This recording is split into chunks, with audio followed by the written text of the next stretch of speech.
you got to get the rust out. That's what these games are for against FCS opponents. Nate Orchard at 1 o'clock. And then we tried to get him yesterday. He was so kind, so patient with us. Richard Cross from ESPN. He's on the call tonight at Rice-Eccles Stadium on the television feed. Richard Cross will join us. And by the way, Richard Cross, Mississippi-based, guy in the South, deep into the coverage of Mississippi State, Ole Miss, Southern Miss. One of the top-rated Heisman hopefuls this year is a guy who played high school ball down in Draper at Corner Canyon. So we'll talk with Richard Cross not only about the Utes and the T-Birds, we'll talk with him about Jackson Dart as well. All right. Prediction season is over after, 6 o'clock, 7 o'clock. As soon as you kick this thing off, you can't put your predictions in anymore. But we're going to do something special for you on the Sean O'Connell Show. You have to tweet it at us at ESPN 700 because you need to be able to pull the receipts in November or December whenever Utah's football season is winding down. I need you to be able to pull the receipts on your prediction, and the prediction has to be made today before kickoff. Most accurate prediction of the season record, if you think there will be losses, what those losses are. The tiebreaker is going to be the score of the BYU game, and because we have to get specific, offensive and defensive MVPs of that rivalry game as well. So you need to compile your picks, all of your predictions on those things. Overall season record. Are they Big 12 champs? Do they win a playoff game? Your overall season record. The losses that you have built in, if you have any built in. Maybe you think this team's going undefeated. And then the tiebreaker is going to be the BYU game score. That game, I'm looking forward to it already on November 9th. The person who tweets to us at ESPN 700, you can tweet it at Real OC Sports as well, but you have to be able to pull the receipt. I am not giving you the prize unless you can pull the receipt off of the internet. The prize is a pair of lower bowl tickets to a Utah Hockey Club game of your choice. The only one that's going to be excluded is going to be the one that's during the Christmas break because I'm taking my nephews. These are my tickets. These are my personal season tickets. I'm giving away a pair of them. I'm probably going to the game with you. We're going to hang out. We're going to have fun. We're going to debate the merits of Yetis and Outlaws and Mammoth. All right? We're going to call for the heads of the Ducks or whoever's coming in there. We're going to have a blast. Lower bowl tickets, a pair of them, out of my own pocket because I want the most accurate season prediction. Also, if you don't want me to go with you, then maybe I'll just if part of your request, if you win these tickets, is I don't want to hang out with you, that's fine too. We'll put I don't know, I'll send James and Alonzo to annoy you to that game or something. James Peterson is on the ones and twos, pushing the buttons today on a game day at ESPN 700. James, we are hours. We're not days away now. We are hours away from the kickoff of this highly anticipated first Big 12 season for the Utes. What's the buzz in the production room? Man, just excited, man. We had some things to get ready, as we do technically, and there was a little bit of doubt with that, but we're all ready to go. Excited to bring it to you here on a game day. SUU in town, and should be a Big 12 championship kind of college football playoff kind of a season. Excited to get it started tonight at Rice-Eccles. It's going to be a blast. James is vibrating with excitement. I need to know how you're feeling. What's on the game day menu? Let's get to the specifics. The game day fits, all of it, at Real OC Sports, 877-353-0700 on the Dish Pros call or text line.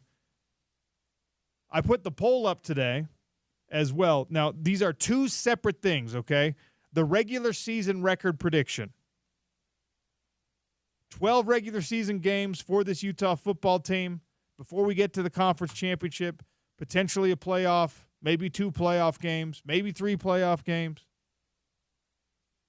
Your prediction for the regular season, your first Big 12 season, BYU back in the conference, UCF looming in that post-Thanksgiving game, September 21st on the road at Oklahoma City in Stillwater.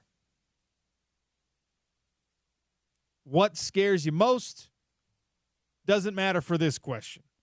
I just want to know the number on the poll. I put it up at Real OC Sports.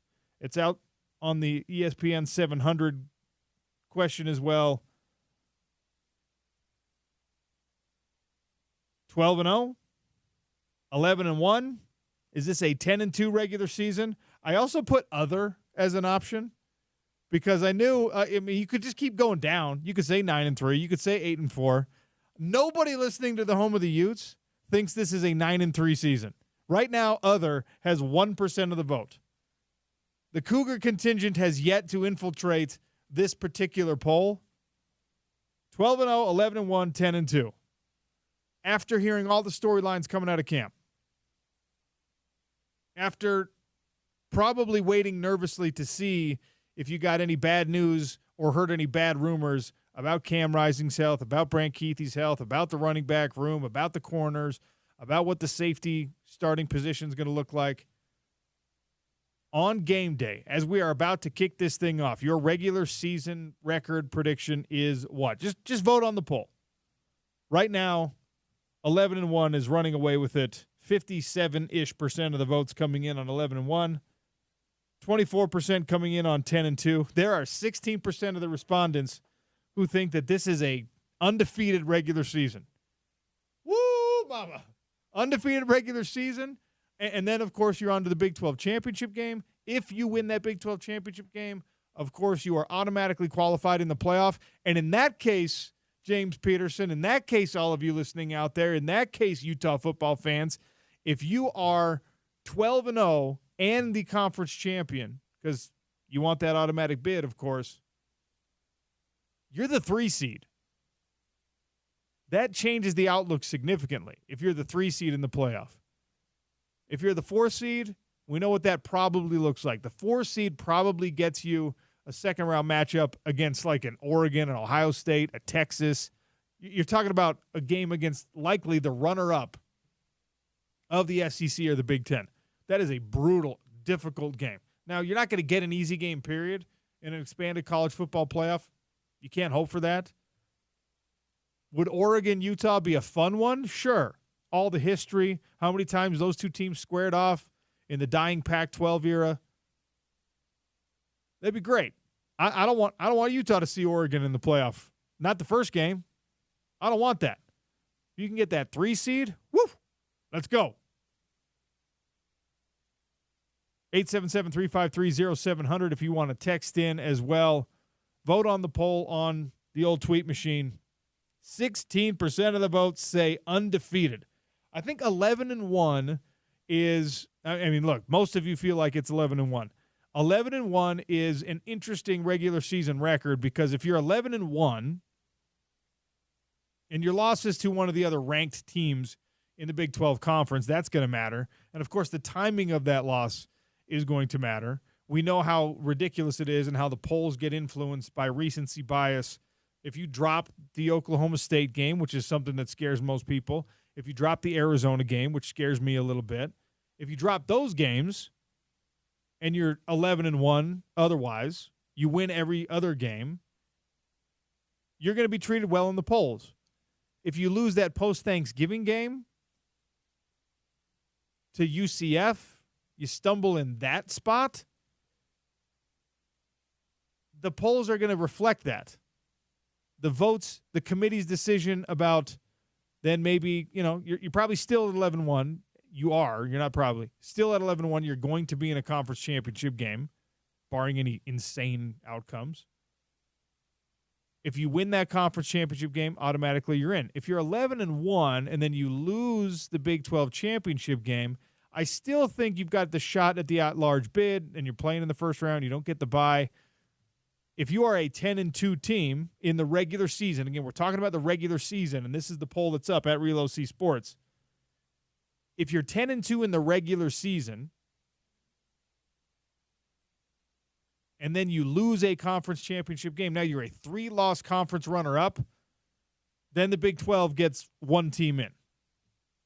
The same is true, by the way, if you beat Oklahoma State, Kansas State, UCF, Arizona, whoever else is opposite you, if they're already a 2-loss team heading into that conference championship game, and then Utah hands them their 3rd loss, gets the automatic bid, gets the qualifier, gets the first-round bye. If Utah can pull that off as an 11-1 team, a 10-2 team, an undefeated team, whatever it is, if this is two 10-2 squads squaring off, whoever ends up 10-3 after that conference championship game is not going to get in, probably.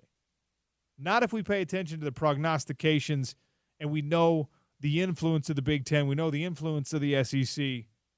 So that really becomes a fascinating dynamic. The ACC and the Big 12 are not guaranteed multiple teams. There's the possibility for as many as 3. But if you're looking at 3-loss runners-up in either of those conferences, now everyone in the Big Ten and the SEC is licking their chops. So I like and appreciate the 11-1 bids a lot more. So I tweeted that out. The question of your game day menu item, like, I don't know what it is. I guess because they're so limited. We get 12 Saturdays. Well, sometimes they're Thursdays like tonight. We get 12 days in the fall where we all get to focus on this like escape, this recreation, this silliness, this fun. And for me, they become little mini family party type holidays. The diet changes. Everything's different on game day. You don't have to eat the stuff that you don't want to eat anymore. All right? You're not going broccoli and chicken breast on a game day. Burgers, brats, nachos, tacos, ribs. My personal favorite, the charcuterie plate. The greatest thing that social media has given us, by the way, we all have complicated relationships with social media. The best thing that social media has given us is charcuterie and the obsession of all of these people who are very artistic and very particular and oftentimes trying to gather a following with their particular artistic nature. And they put together these gorgeous charcuterie plates. And my mouth is just watering over the cheeses. The Bella Vitano and the sharp cheddar. Got to go extra sharp on the cheddar.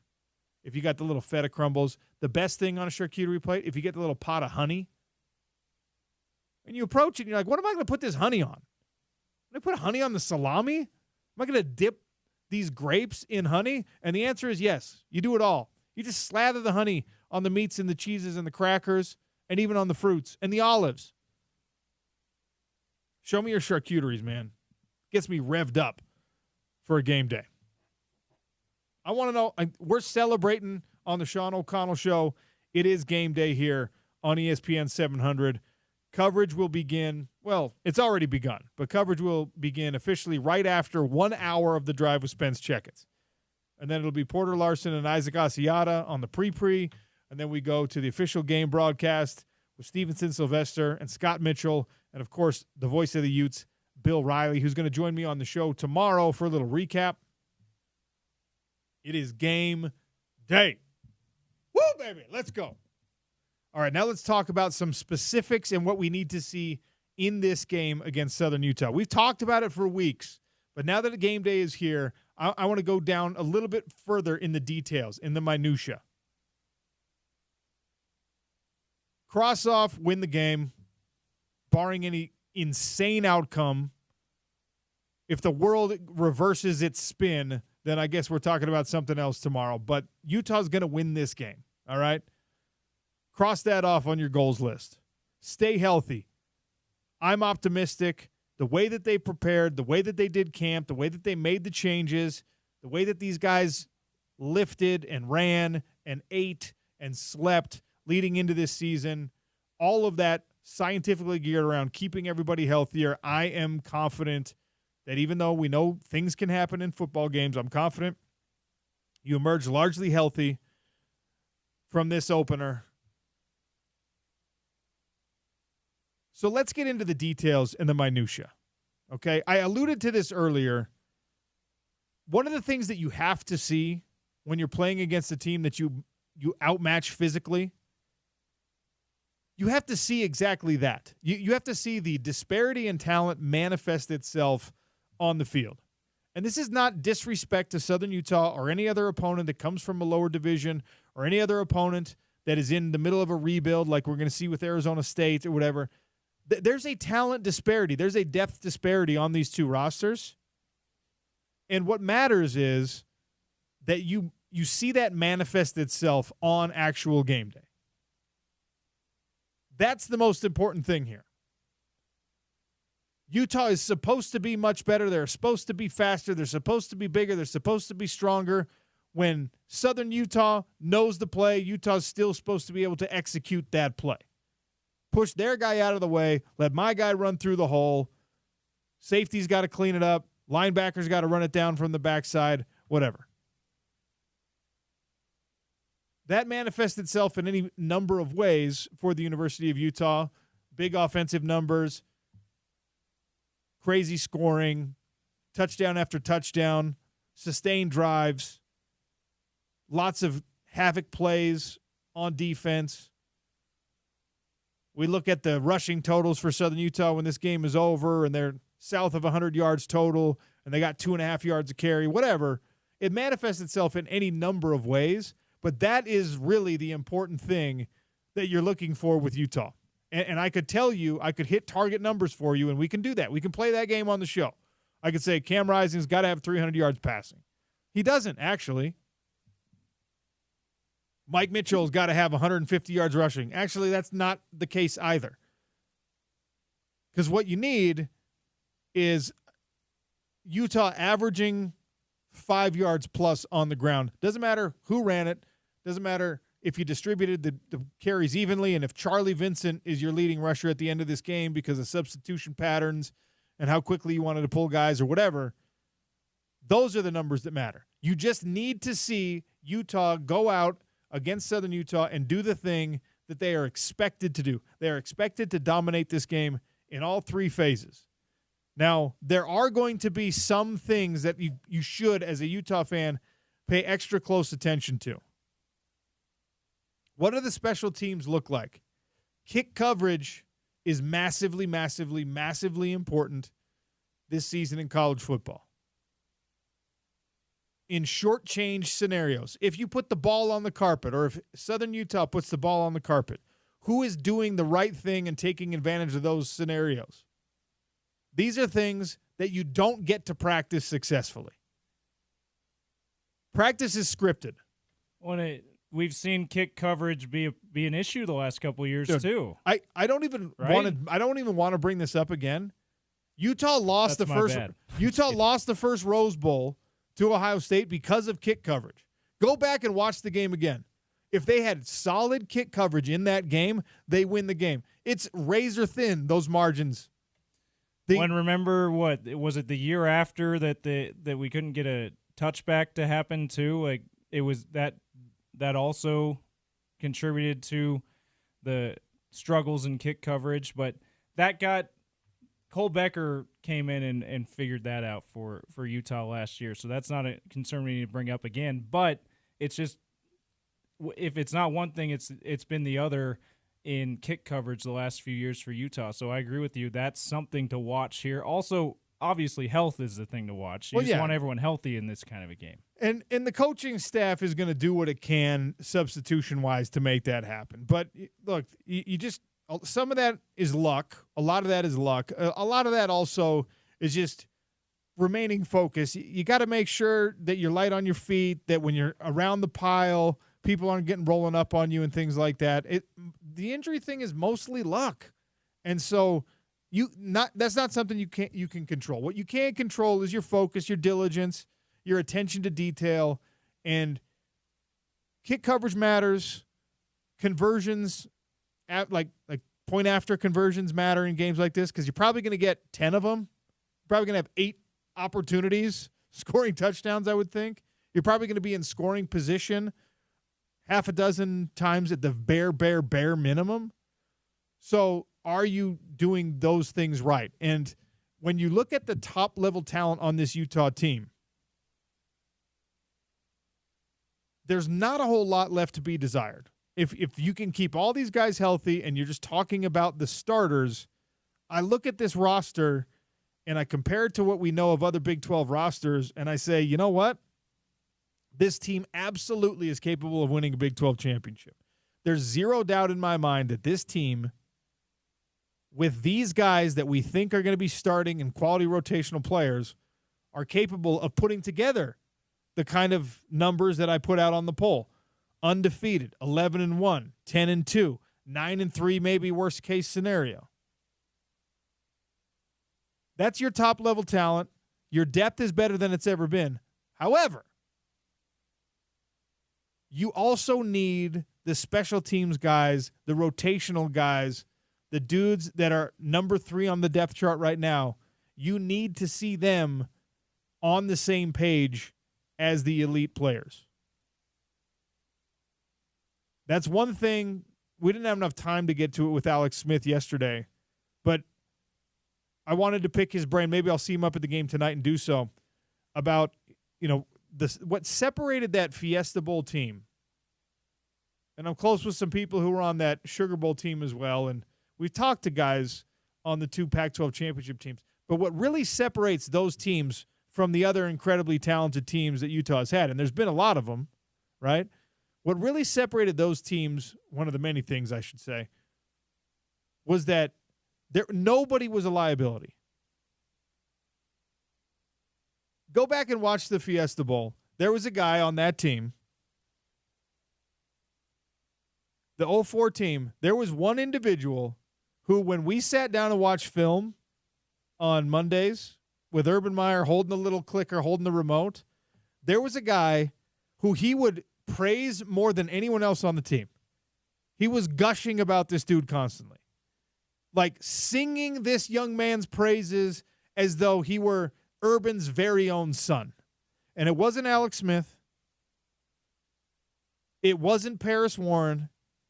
It wasn't Tommy Hackenbruck. It wasn't Steve Fafita. It wasn't Morgan Scalley. It wasn't these all-star, all-conference caliber players.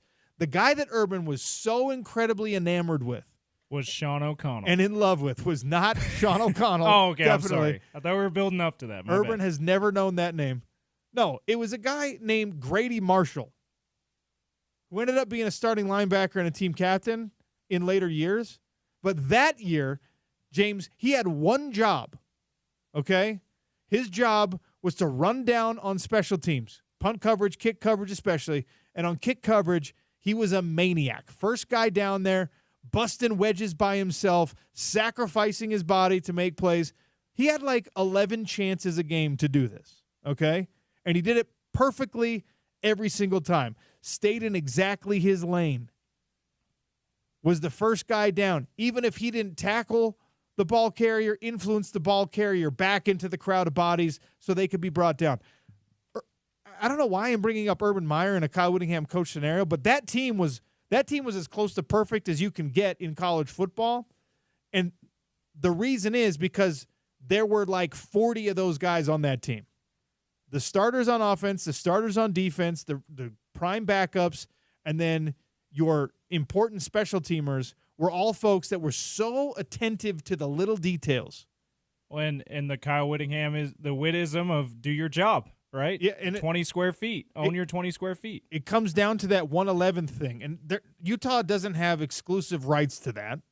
No, I mean, everyone in the country is it's definitely a Bill Belichickism too. They're sending that message in one way or another. But those are the things that you're looking for today against Southern Utah, because how you practice is how you play, and how you play against Southern Utah is how you're going to play against Baylor, and how you're going to play against Oklahoma State, and how you're going to play against Arizona and Kansas State if you get there in a Big 12 championship game. How you play today in a game where you're better, you're bigger, you're stronger, you're faster, you're going to win is how you're going to play down the road. So, question for you, because when people talk about Urban Meyer, they talk a lot about how he started as a special teams coach. Was that something evident when you were on that team? Was that something that he hammered in all the time, even more so than maybe other things? Well, yes, because he believed and still does, and this is something that has been passed on to a Utah team that now has had 3 Ray Guy winners, a Lou Groza winner recently. Like, that's not a coincidence.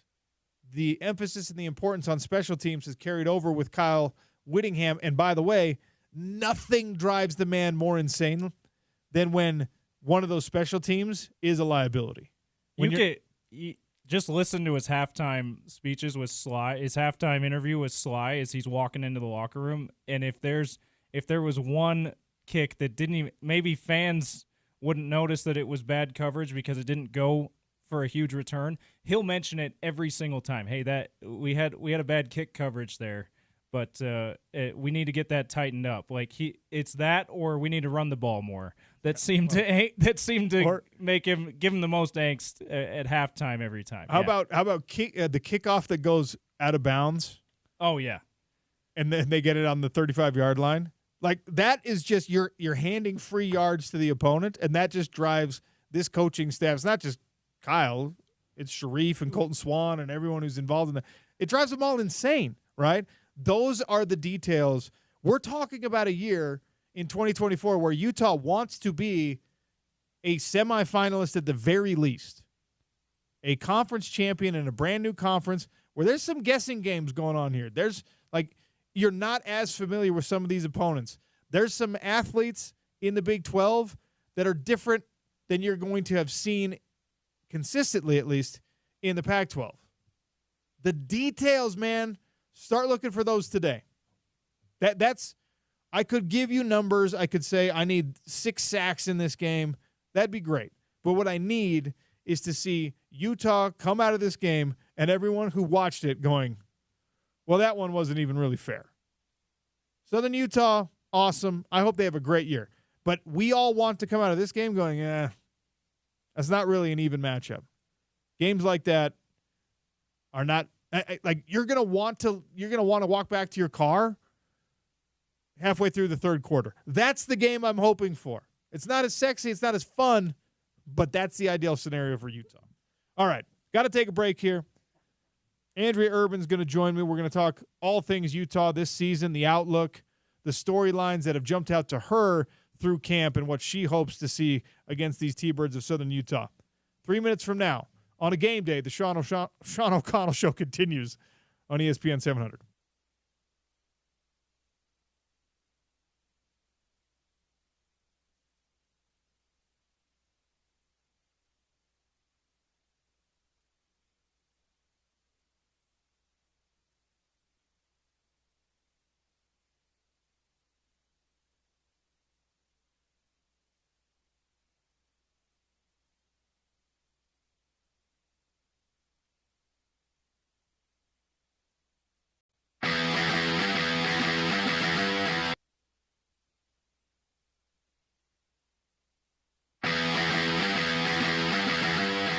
So 1st and 10 ASU at their own 44-yard line. And Gata stays in the ball game.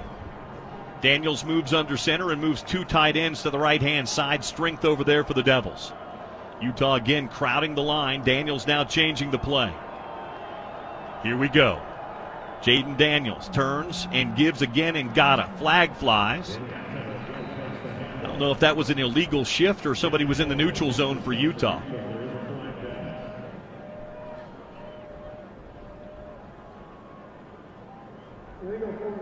Yep. Yeah. Be a 5-yard penalty. It was an illegal formation for Arizona State. So instead of a short gain, they'll back them up 5 yards. It'll be 1st down and 15. Yeah, it looked really odd. It looked like they were sending everyone over to the right side, including no wide receiver, anyone on the left, and then they're going to run the counter back to that side. It's already 5 penalties for 40 yards against the Devils here in the first half. First down and 15 from their own 39. Daniels backs up into the gun. He'll roll to his right and look down the field. He's going to take a shot down the field. He's got a man open, Brian Thompson, broken up. Good coverage down the field by Zamiah Vaughn. They were actually targeting Andre Johnson. It was 82, not 22. And it goes incomplete. Second down and 15 coming up. Yeah, Zamiah Vaughn did a very nice job of staying with this route the whole way, running a corner route to the backside, but pretty well covered. So second down and 15 now for the Devils from their own 39, and Gata stays in the ball game. Utah shows just 4 at the line of scrimmage now, and they creep up now with 7 in the box. Daniels backpedals, blitz coming, throws behind his man. It's juggled and caught. Stays on his feet into Utah territory, and there he goes. Bunkley Shelton at the 20, at the 15, at the 10, 5, and down to the Utah 2-yard line. Poor tackling by Utah and a lot of run after catch. 59 yards, it's first and goal, Sun Devils. Yeah, and that's a situation. Utah comes after him with a blitz here and just poor tackle there. And it continued to be a poor tackle. It's almost like Utah's not even kind of trying here. Mata Ele missed the tackle, and it was off to the races for Bunkley Shelton. First and goal, ASU. Train him the back of the backfield. And a timeout taken by Utah. Kyle Whittingham, I think, wants them to take a look at this. He thinks maybe somebody's knee was down. It didn't look like it to me. It looked like to me he kept his balance. Yeah, it certainly didn't look like he was down. 8:15 to play here the first half. ASU first and goal from the Utah 2-yard line in a 7-7 ball game. Daniels under center. 9 at the line for Utah. Daniels turns, play action roll to the outside. He's going to try and run it toward the pylon. Will he get there? He will. Touchdown. Bootleg touchdown, Dayton Daniels. Everybody sold out for the run. Daniels got to the edge, and in he goes, and ASU back in front now, 13-7.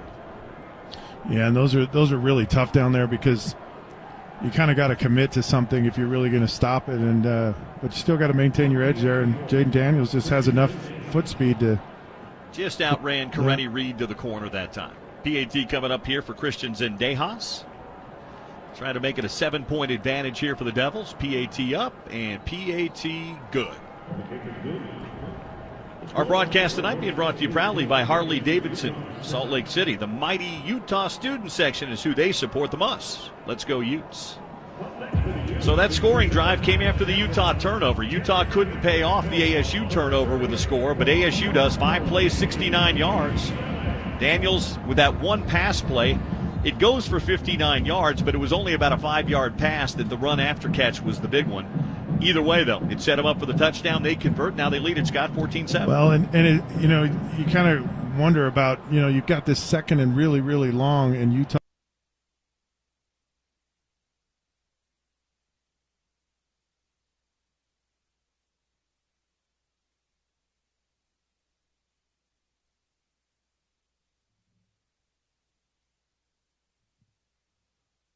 I want to hear all about your game day. 877-353-0700, Dish Pro's text line. Tell me what you're eating today. Tell me what you're wearing today. Tell me where you're parking today. I don't care. I want to know what your game day traditions are. Just throw them at me. It's game day. We've been waiting so long for this. The season is back. It is a perfect day in Salt Lake City. You couldn't ask for a better early start. Oh my gosh. I just feel grateful today. All right. My next guest actually joined me on the very first Sean O'Connell show ever. And now she's back to weigh in on the opening of this Utah football season. Andrea Urban. You see her on Fox. And, well, you see her everywhere because she's the hardest working woman in sports here. Andrea, welcome back to the show. How are you? Hello, Sean. Good morning. And I am so glad to be here. It is game day, baby. All right. So for Andrea Urban, what is the game day routine? Are you eating anything in particular? Have you already sorted out the game day outfit? Do you know what you're going to be doing on the sideline? Like, tell me how much you've planned out this day. Yeah, absolutely. So today's obviously a little bit of an extra chaotic one, being that it's the season opener. So I'm always going to be in some sort of red. Today I will be in our fancy Fox 13 red polo with some red sneakers, of course. I'm not going to give those away yet because I want people to see those.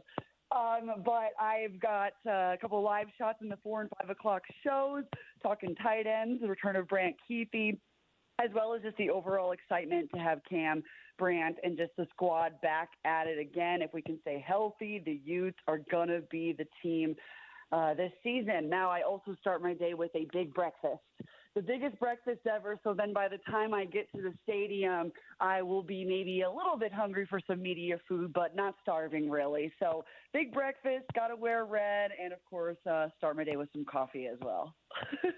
All right. This team has incredibly high expectations for the year. Look, I don't know if yours have changed after talking to camp, folks at camp and hearing what the coaches have to say. Mine have remained relatively consistent, mostly because we haven't heard about any major injuries, and we expect that, at least like you said, going into this opener, that the team is relatively healthy. I put the poll out, and I'm asking for actual season predictions today. We'll stick with the regular season. 12-0, 11-1, 10-2, something else. What is your gut telling you? Oh no, I hate this because I'm always so wrong. I'm gonna say 10-2. That's a reasonable expectation, and I don't expect fans to be reasonable. Andrea has to be at least a little bit more so because she's working in the media, and there's some feigned impartiality that comes with this, I suppose. Right now, I put the poll out there. Right now, 11-1 has 60% of the votes. 10-2 has 25% of the votes.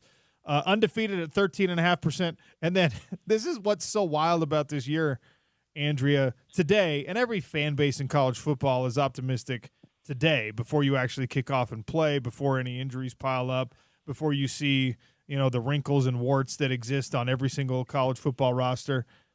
Only 2.5% of people who've responded to the poll think it could be anything outside of even 10-2, which is such a phenomenal year.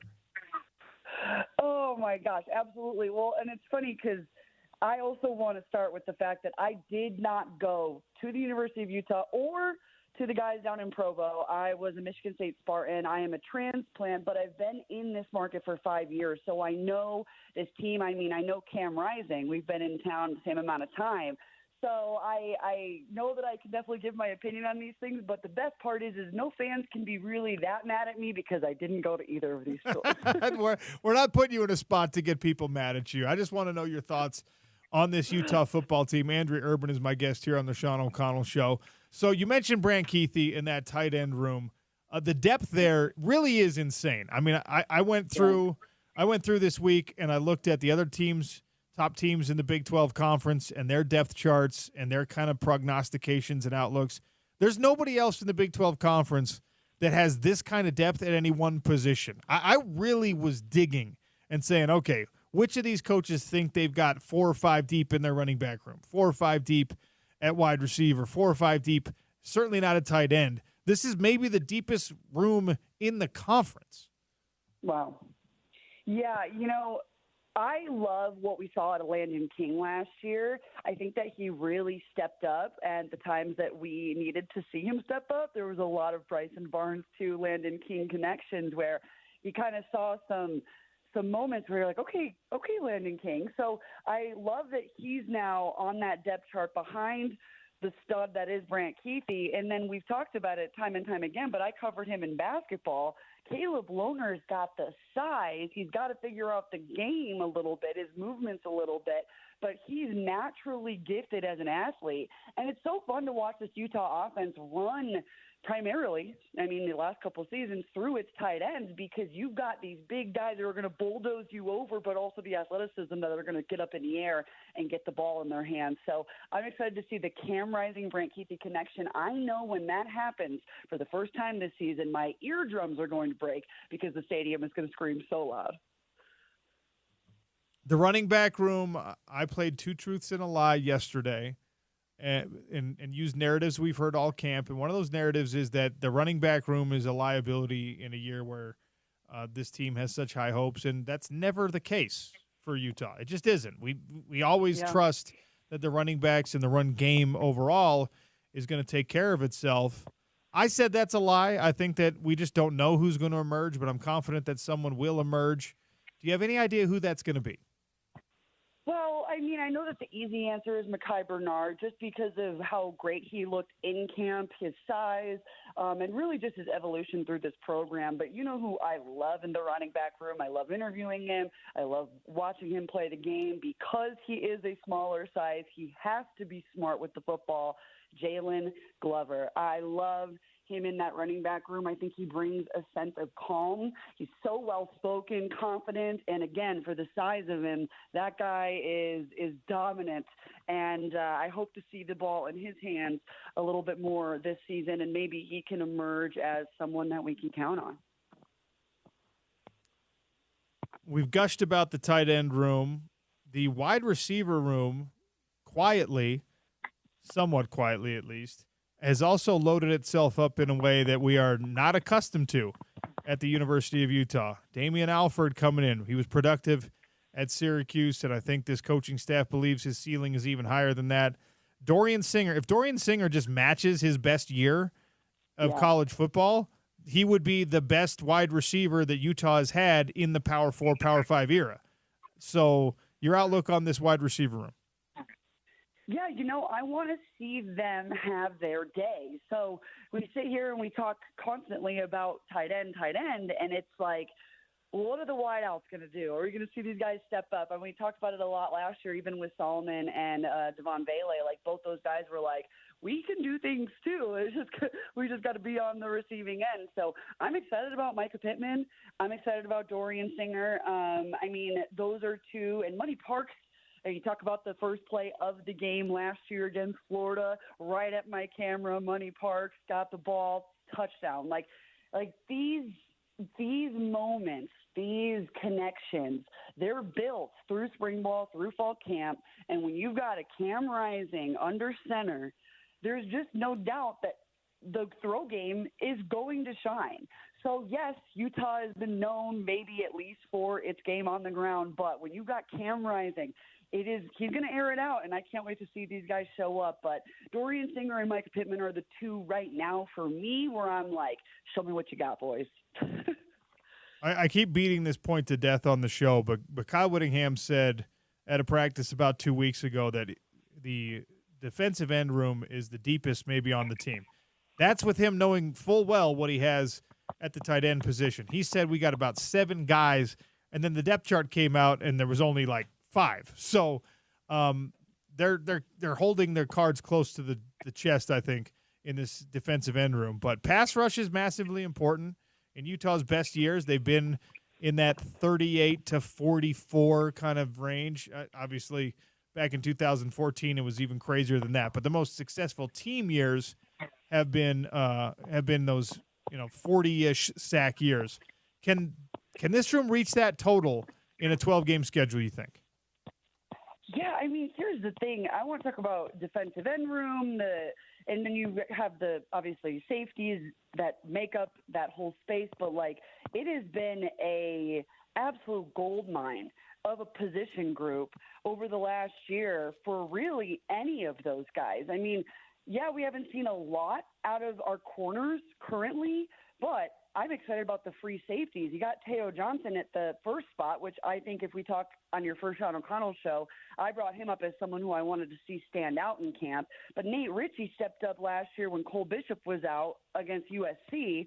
So you've got those guys under free safety who are going to thrive. Smith Snowden, what a stud for such a young dude at the nickelback. I'm excited. And then you got these corners that I'm excited for them to kind of come into their own, because when you've got Cole Bishops, when you've got Clark Phillips, when you've got a bunch of guys that have continued to be so dominant in that DN position room, it just seems like it's a space where these guys can come into their own, they can learn, they can build, and I absolutely have high expectations for them. I mean, when Coach Witt said DN and tight end, there was not a, like you said, my opinion never wavered. I was like, oh yeah, that makes sense. That absolutely makes sense.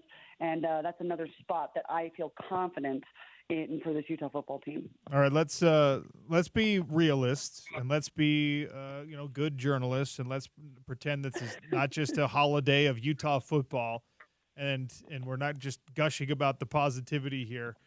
I don't know, what's the worry besides health, because health is something that matters to every team. What's the biggest point of concern for Andrea Urban about a Utah football season? What could make it go awry? Well, I don't want to, because I think the Pac-12 last year was more football talent stacked than the Big 12 this year, in my opinion. And I'm not comparing them to BYU, but we saw BYU have a lot of welcome to the Big 12 moments, right? And it's like new conference, new teams, new talent, new. And I know Utah football is picked number one. So you not only have these high expectations for a brand new team entering a brand new conference for what it's been built into, I just don't want to see welcome to the Big 12 moments with this Utah football team where they lose their character, they act, we watch a team out there, who is this? What are they doing? Like that kind of talk where we kind of saw it even last year against Baylor, like that's coming up in a week here. So I just want to see the Utah football team that we all know, which is confident, sound, fundamental, and healthy. I know, not to mention it, but we got to. And I just don't want them to be caught slipping. I don't want to see welcome to the Big 12 moments. I want to see Utah football going, oh yeah, we're busting down the door of the Big 12. You look at the rest of this conference, and I know we're focused on the Utes, and I know we're focused on Southern Utah as much as you need to be with an FCS opponent. Right. But, the other teams in this conference that people talk about a lot are Oklahoma State. I think people overlook Arizona to some degree, even though they're incredibly talented. Kansas State, who you don't meet in the regular season. And like you said, you're not from Utah, so you were paying attention to a lot of these teams before some folks here in Salt Lake City were. Which of these programs are the biggest threat to Utah's high hopes? Yeah, I think, and they're not on the schedule either, but Kansas has got a lot of power coming back, and their QB. I have a feeling that we might see Utah and Kansas in the Big 12 championship. So that's something I'm worried about maybe in the future, but let's not build that anxiety up. For the current regular season, Oklahoma State stands out to me for sure, mostly because Utah's got to hit the road for that game, and Stillwater is not, Stillwater's whole focus is OSU football, and just like a Rice-Eccles Stadium, I feel like that's what you're going to get on the road there. We've faced Arizona before. I believe that the Utes are going to be ready for a lot of these opponents, but OSU will bring some challenges, and I want to see a Kansas-Utah matchup. I really do. Before I let you go, Utah's offensive MVP this year and defensive MVP this year are going to be who? Oh, man. Okay, well, I'm going to say Cam if he stays healthy. If not, I also want to maybe say Mekhi Bernard. I know I mentioned Jalen Glover earlier, but I think that I think that Mekhi is an easy standout option as well. So let's go with those two on the offensive side. On the defensive side, Karene Reed. Let's go with Karene Reed on the defensive side because he deserves that after what he has been given to this program. Last year going down early with an injury. I actually did a feature on him last year before the season opener, and then it was just like heart-wrenching to see him kind of go through that. So I'm gonna go Cam and Karene are my final choices, though. I like it. The defensive side, just a little out of the box. Karene is a great player, but not a lot of folks are going to say that he is the best one on this defense. He's certainly capable of that. Andrea, we'll see you up there at Rice-Eccles Stadium tonight. Looking forward to it. Thanks for joining me on the show.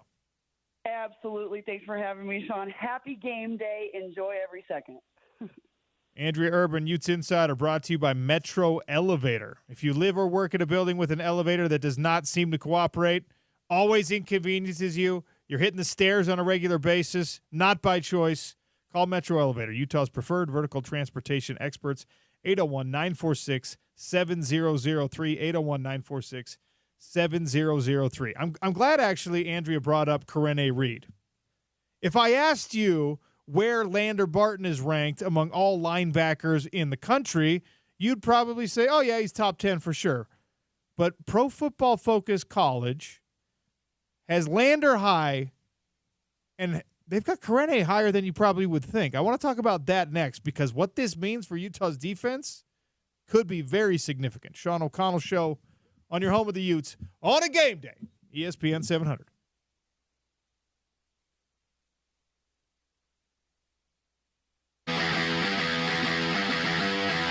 Freshman Zamiah Vaughn matched up on Drake London right now. Let's see if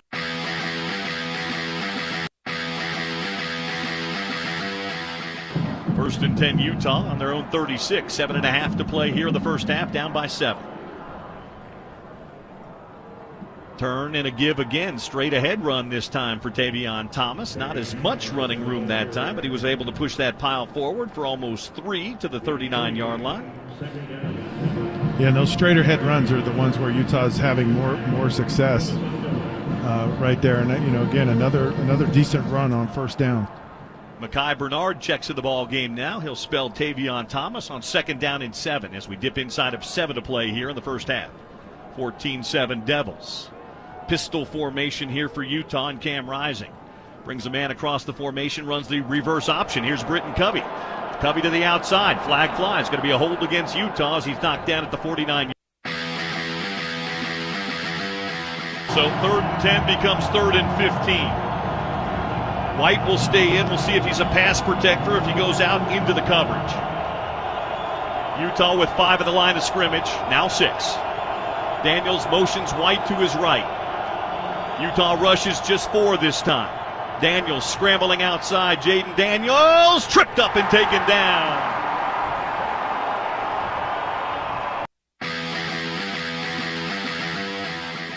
First and 10 Utah on their own 36. 7.5 to play here in the first half, down by 7. Turn and a give again. Straight ahead run this time for Tavion Thomas. Not as much running room that time, but he was able to push that pile forward for almost 3 to the 39-yard line. Yeah, and those straight ahead runs are the ones where Utah's having more success right there. And, again, another decent run on first down. Mekhi Bernard checks in the ball game now. He'll spell Tavion Thomas on 2nd down and 7 as we dip inside of 7 to play here in the first half. 14-7 Devils.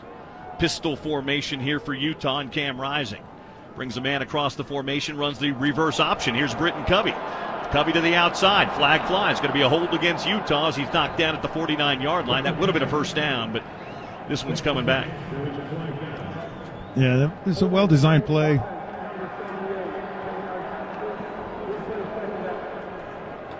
Yep, that was a hold on Utah. And that'll bring it back 10 yards. That was well designed, kind of a double reverse that time to the inside to Covey, who picked up 10 yards. First penalty against Utah here tonight. Back it up to the 29-yard line, make it 2nd down and 17. Yeah, and Utah's got those offensive linemen got to know that was blatantly holding. You just can't do that. Cam out of the shotgun here on 2nd and 17. ASU will rush just 4 here. Rising back pedals, looks, surveys, fires over the middle. It's incomplete, trying to squeeze that ball into Britton Covey. Good coverage again on the inside that time. It looked like it was a linebacker, Merlin Robertson, that had him there. And again, it looked like he was tackled as the ball got there. Yeah, that one was good. Pretty close, but Britton can get away from that. That middle linebacker's dropping so deep. He'll run for good 12, 13 yards. Utah trying to convert here on 3rd down and 17. ASU's going to rush just 3. They'll drop everybody else. Rising dumps it off and behind Mekhi Bernard, and he dropped it. And so the penalty absolutely wipes out what could have been a good drive for Utah. And now they're going to have to punt it back to ASU with 6:17 to play. And that's another drive, Scott, that's only about a minute or two long. Now the defense has to come back out again. Yeah, you just have to complete these passes here. And, this should have been caught. And Mackay just takes off running before he has the ball. But just better execution. Bunkley Shelton back to return the punt. J.T. Grebe on for the injured now. McKeegan Margraf. Here's Peasley's punt. It's high, but way short. Way short. Takes a Utah roll. Inside the 30, down to about the 28-yard line it goes. And a penalty flag comes out behind the play. It's a 43-yard punt, no return. We'll see who this one's against. Hard to believe it would be against Utah, but we'll see. Well, he got the official with his hat off, which signifies maybe a guy was out of bounds. And probably some personal penalty, someone not coming back in. Or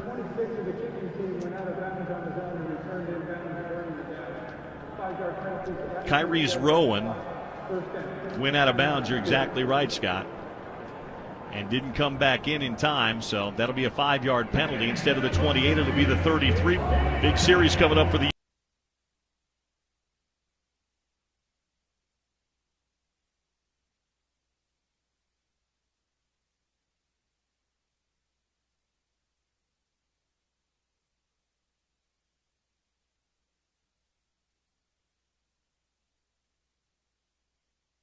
Report coming here on the Sean O'Connell Show. I tweeted it out. I just want to touch on it very, very briefly. Andrew Urban brought up Karene Reed. Karene is like the lesser celebrated of these Utah linebackers, but Pro Football Focus College ranked their top 10 guys, and not just based on college production, but NFL draft prospects at the linebacker position. Lander Barton, number 3 in the country, and I'm not terribly surprised by that. He's huge. He's got range. He's got speed. When healthy, he really fits that NFL linebacker build. Karene Reed comes in at number 6. Now, I think Karene's a great player. In the nation, you said. Number 6, Trevor Sikkema of Pro Football Focus, 2025 NFL draft prospects in the linebacker position. Lander Barton, number 3. Karene Reed, number 6. That's surprising to me. No knock on Karene. I think he's great. I would not have guessed that Pro Football Focus would be ranking him in the top 10, let alone 6. That's high praise for him. Look, he's got great range, great speed. He's a very sure tackler. He is not as havoc related, right? It's not always forced fumbles, sacks, tackles for loss, picks. Although he's got better ball skills than most linebackers do. Dependability is a big deal. I just with linebackers, right? Karene, I'm telling you, I've always been a fan of the guy, but I haven't rated him properly according to this. I look at him and I say, that's a great college linebacker. According to Pro Football Focus, this is a guy who's a draft pick, like a mid-round draft pick, high mid-round draft pick at the linebacker position for the NFL. And who knows, maybe Trevor Sikkema and others that he talked to in helping compile this list, maybe they see a similar rise that we saw from Terrell Burgess his last year in 2019. He was a guy that was looked at as a dependable safety, but not spectacular. And then he had a really good year on that great 2019 team, and he got drafted mid-round. So maybe that's the trajectory they see from Karene too. I love it. This would be if you have two guys that are on the field consistently, and these two will be, that are top 10 linebackers in the country, and you had Sione Fotu, who's criminally underrated, and if you could get Levani Damuni back for like the final 4 games, you're talking about the best linebacker room in the Big 12 for sure. And Oklahoma State's got a really good one. Kansas has a good one. UCF's got a couple good ones. But this would be the best one in the conference, and you could make an argument that if all 4 of those guys are healthy at any given time this year, that's the best linebacker room in the country. Yeah. And maybe if Levani Damuni had the Aaron Rodgers regimen, maybe he'd be playing, right? Maybe he'd be throwing footballs right now. No, just kidding. The Aaron Rodgers regimen. That was crazy to even see him walking around before the end of last season. But the funny thing about not realistic. The funny thing about Achilles tears in the NFL and bicep tendon tears in the NFL and ACL tears in the NFL is they magically heal faster than the human body does, and nobody really questions why, even though everybody knows why. Like, NFL guys are using HGH to recover from these surgeries. That's not happening at the college level. That's not – you don't mess with that from a legality standpoint and from a cost standpoint. It's just harder to obtain. So I think we're already getting aggregated. I hope so. Let's do it. All right. Take a quick one here. Come back in 3 minutes for the second edition of the Rising Report. Cam Rising, QB1 at the University of Utah. Rising Report every single week brought to you by Prices Guaranteed Doors. You want to hear from Cam Rising on a game day? You can do so right here next on the Sean O'Connell Show, ESPN 700.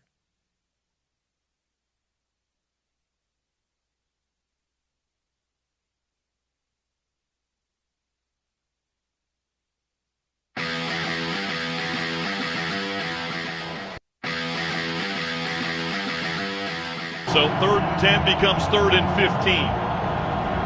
White will stay in. We'll see if he's a pass protector, if he goes out into the coverage. Utah with 5 at the line of scrimmage, now 6. Daniels motions White to his right. Utah rushes just 4 this time.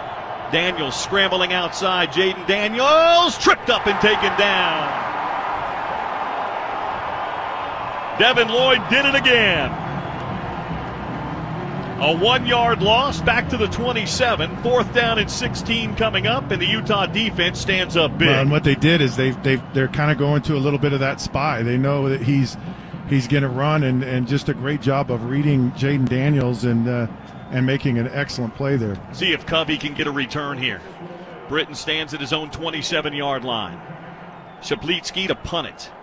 Plenty of time, high, spiraling kick. Britton's going to come up and fair catch it in traffic, juggles it, and gathers it back again. Goodness. He nearly fumbled it, but he got it back again at the 37-yard line. And we've got a flag out. This one might be against Arizona State. We'll see. Somebody must have said something to Britton Covey. 36-yard punt, no return. Let's see what the flag is. I think it's an unsportsmanlike against ASU. Well, and that's a tough punt, too. It's just one of those that goes way up in the air and starts coming back away from you, and you just have to keep running into it. Almost one of those Britton probably would want to not catch. Yeah, the fear is always, does it hit and then take a big roll? He juggled it, but get back with it, and then there was a flag that came out. Now they're trying to discuss what it is. Let's see. They may have said he tried to run with it after a fair catch signal. I don't know. I think he just juggled it. Not sure, though. Now they're going to talk to the Utah coaching staff about this. Maybe they thought they didn't give him room to actually catch it because he did signal fair catch. Are they going to kick it again? So it was offsetting. They did interfere with his ability to catch it, but there was a hold on LPJ, LaCara Pleasant Johnson. So ASU's going to kick it again here. I don't know. That was pretty good starting field position, Scott, at the 37-yard line. Well, it's offset. I mean, that's true. That's offset. Yeah. They didn't have a choice there. You're right. But sometimes kickers get shankopotamus. On a second kick, you never know. So Covey will stand at his own 30 this time. I think the strategy's just been to kick it as high as possible and not give him a chance to run underneath it and return it. Shaplitsky will stand at his own 13-yard line. Takes the snap, takes his time, gets the kick away. This is a good one. This is a boomer. Covey's going to backpedal and take this one at his own 15. Britton Covey coming up the field, 15 to the 20, 25, and down he goes. So a 10-yard return for Covey on the play. That's the longest punt of the year for Shaplitsky. Second longest punt, 58 yards. And with 4:56 to play before halftime, ASU 14, Utah 7. Tavion Thomas, the back of the backfield on 1st down and 10. Three tight end look here for Utah. Jalen Dixon in the ball game. They may take a shot here to Jalen. They are. They're going to look up the field, and here they go. Jalen Dixon down the middle of the field. Caught! He's got it, and then he dropped it. Oh, Jalen had it. And then he hit the ground, and it popped down at the Arizona State 27-yard line. It was just a touch in front of him, and it wouldn't have mattered anyway. There was a flag down on the play, and this one's going to go against the Utes. Nick Ford held on the play. They took a shot down the field. And Jalen Dixon, with that rare kind of speed, got behind his man. It was just a little out in front of him, but wouldn't have mattered even if he held on to that football because of the holding penalty. Now first down and we'll call it first down and 20 back at the 15-yard line. Yeah, I still like the call, though. You got to be aggressive. Here they go. Utah, Cam Rising. No, that's Jaquindon Jackson. Kept it straight ahead. He got his helmet ripped off. They think the football might be out. Arizona State saying they've got the football. Jaquindon had his helmet ripped off. Arizona State chirping at him.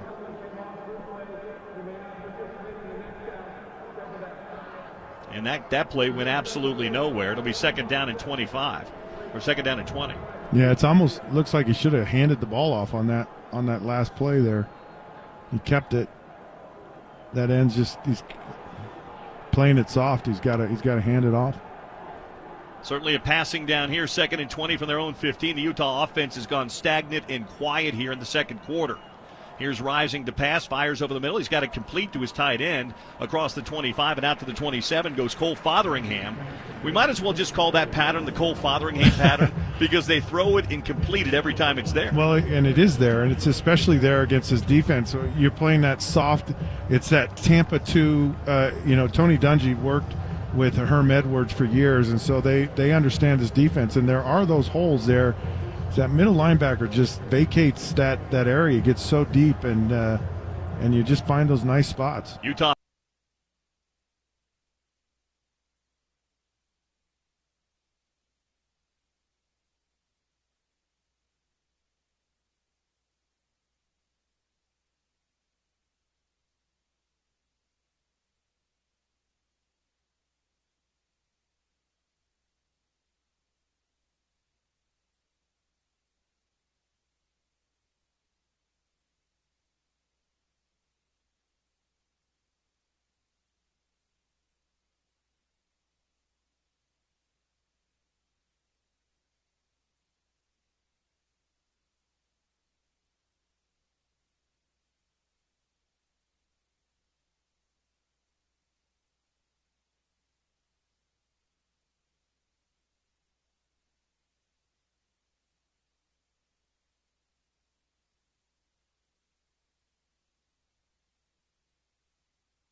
prospects this year have you actually seen, read, paid any attention to?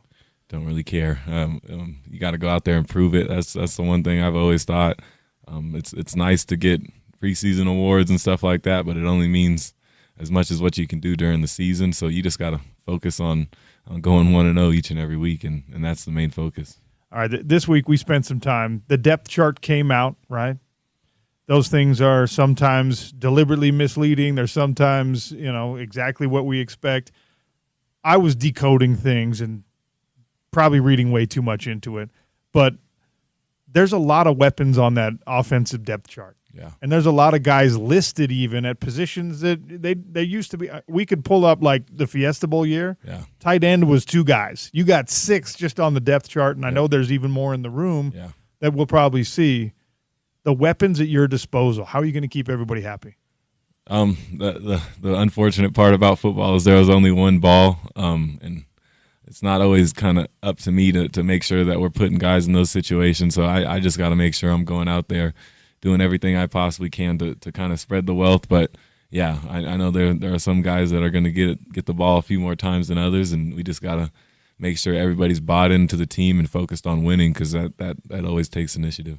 It is game week here on ESPN 700. Sean O'Connell Show with Cam Rising ahead of the kickoff against the T-Birds of Southern Utah. FCS opponent, local in-state opponent. There's some guys that played high school ball with some of your teammates, things like that. Some guys that played for us. That's true, yeah. Right? The transfer portal has changed that. Yeah. Where are they dangerous? I think they're a very sound football team. They do a really good job making sure they're matching personnels and just playing a good brand of football. And anytime you go up against a team that can do that consistently, it's always going to be a challenge, and you just got to try to find ways to exploit them. So it's like a 38-point spread. You're supposed to dominate this team. In an ideal world for you, what does the game look like? Are you playing all 4 quarters? Are you out by halftime? I don't really try to focus on that. I got to go out there and go win a football game. That's always my focus. If we can get other guys in the game, that would be great. But my goal is to go in there and put as many points on the board as possible, and whatever happens from that will happen. Coach Witt usually plays it pretty close to the vest, and in the media availability, the press conference this week, he was asked about the QB run game, and that's something you and I talked about last week on this show. And he was more revealing than usually he ever is. He's like, not going to be a lot of design QB run. We've talked to Cam, and he's going to be – the word he used was judicious with contact and making sure that he gets down at the right time, which echoes exactly what you told me you were going to do, and you don't take a lot of hits. And actually, my guy Jeff Schwartz, who played 9 years in the NFL, he pointed out to me, he's like, quarterbacks usually don't get hurt in QB run. Yeah. They don't get hurt when they know contact is coming. They get hurt when they're in the pocket and they get blindsided and things like that. For sure. Has that been true for you, that most of the time when you really feel a hit, it's because you didn't see it coming? Yeah. I mean, nine times out of 10, that's how those big hits happen. Yeah, you just got to kind of be vigilant in any situation. It's never easy to be a quarterback just having to stand there and throw a 300-pounder is coming to hit you. But, yeah, you just got to take it and roll with it. When I heard Coach Witt's comments, I was like, I don't know how much I believe him. Cam, I know there's going to be those downs where you're just going to stick your face in there and you're going to get the yardage. Yeah, it's football at the end of the day. You got to go out there and try to get first downs, keep the chains moving so that you can get closer to that end zone and then put the ball in. So whatever needs to be done, I'll be ready to do it. But yeah, it might not be as designed for me to do it, but there's always times where scrambles and stuff like that comes up, and yeah, you just got to be ready. So Utah versus Southern Utah, getting away from this game, making sure everyone's healthy, a continuation of the good fortune, and I guess there's science behind it too. You guys got through camp without a lot of injuries. How much discussion is there on that, staying healthy in a game like this? It's always takes an initiative. Number one, it's always ball security, and then protect the ball, protect the team. So that's kind of like our philosophy. Protecting the team is protecting yourself, making sure you don't get hurt, because you're only as good as your next play, and you just got to be ready to go. And yeah, anytime you lose a quarterback, it's never easy. So just got to be ready and give everything you got. Will we see Isaac Wilson in this game, you think? That is the goal, but yeah, I gotta make sure we're putting up points to get there. The running back room, we talked about it last week. We'll probably talk about the running back room every single week. My thoughts on no one really emerging yet as like a true bell cow, as a RB1. I think you separate yourself as a running back in those desperation moments, in those moments where it's live contact. And as much as you try to simulate that in practices, and I know you guys do have your hard practice periods, you really find out what a running back is when he's got to move the sticks. And when, he gets hit in a game and he keeps the feet churning and he gets you that extra yardage. I remember even in recent years, guys didn't really emerge as the obvious dude in the room until you were actually playing games. Yeah. Do you expect somebody to separate themselves once we get into these games? I mean, yeah, you always kind of hope somebody will take that initiative to go out there and try and separate themselves. But it's a talented room, and there's guys that are kind of different in some ways. So just knowing how to apply that, I think Coach Led will do a great job always putting the best guy in those situations. And yeah, that's kind of the goal. But yeah, whatever happens, and I know all of them will be ready to go. In these final couple of days of practice, it's not just about your offense. Obviously, the defense has to play great. Safeties and corners. There was some angst when we saw that two deep, and there's some real young guys that are in the two deep at corner. There's some guys that just moved over from the running back position to play corner. How have they looked in practice? They've been doing good. I mean, I think Coach Shaw does a great job coaching, and yeah, kind of is able to fast track learning because of that, and just having a room that has some really, really good older talent is helping those younger guys, and hopefully they can just keep learning from them and be ready to go whenever their number's called. The defensive ends, it's another thing we've talked about a lot on this show, and Kyle Whittingham has had a ton of praise for that group, and nobody's tackling you, right? But how many of those guys are tagging off on you and talking their smack when you're in live drills and getting past your own line? Yeah, they always love to talk a little smack and do all that stuff. Say it's a sack, and then you watch the tape. They're not even close. But it is what it is. You just got to roll with it. But they are extremely talented, and I know they give our O-line a great test every day. So I'm glad they get to work with such good players like that. It's going to make them just that much better for the whole season. Couple more minutes with QB1 Cam Rising here on the Sean O'Connell Show. It is game week, Southern Utah, Thursday night. There's a special occasion happening also with this game. The Ring of Honor is being introduced at Rice-Eccles Stadium. Alex Smith is going to be the lone inductee in this first year. How much contact have you had with Alex? Not too much. Actually, I've only been able to talk to him a few times, but yeah, just have a tremendous amount of respect for him. Think he's an amazing quarterback. Sometimes we even still watch his tape just on our quarterback teach tape and stuff like that, just because he did so many good things for the Utes. Do you feel like stylistically there's some similarities between you two guys? For sure. I mean, he definitely was a very good runner. I watched him. Excellent. I actually watched him on our teach tape. I think chase down the Mountain West 100 meter sprint champion of back in the day when he was at Utah, threw a pick and was able to catch him, and the defense actually got a stop on that. So wow, yeah, it was an amazing play and something that I think every quarterback can kind of look at and just have a lot of respect for. With him in town for this, you anticipate you'll be able to sit down with him, pick his brain a little bit? Yeah, I always hope to talk to any great football player just to pick their mind, see if I can add anything to my game through talking to them, and hopefully, yeah, we get some time to spend together. I know you probably don't get to focus on it at this point, but that Ring of Honor, your name's going to be in that at some point. That'd be amazing. I'd be honored to be a part of that.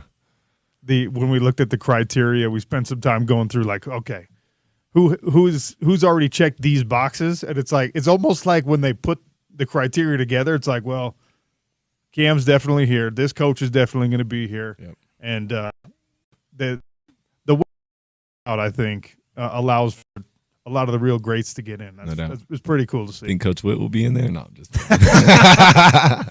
he's definitely in there. We keep going back and forth about, like, you got to name it Kyle Whittingham Field, probably. Yeah, for sure. You got to put the bronze statue up. Oh yeah. He has been like, I don't want that.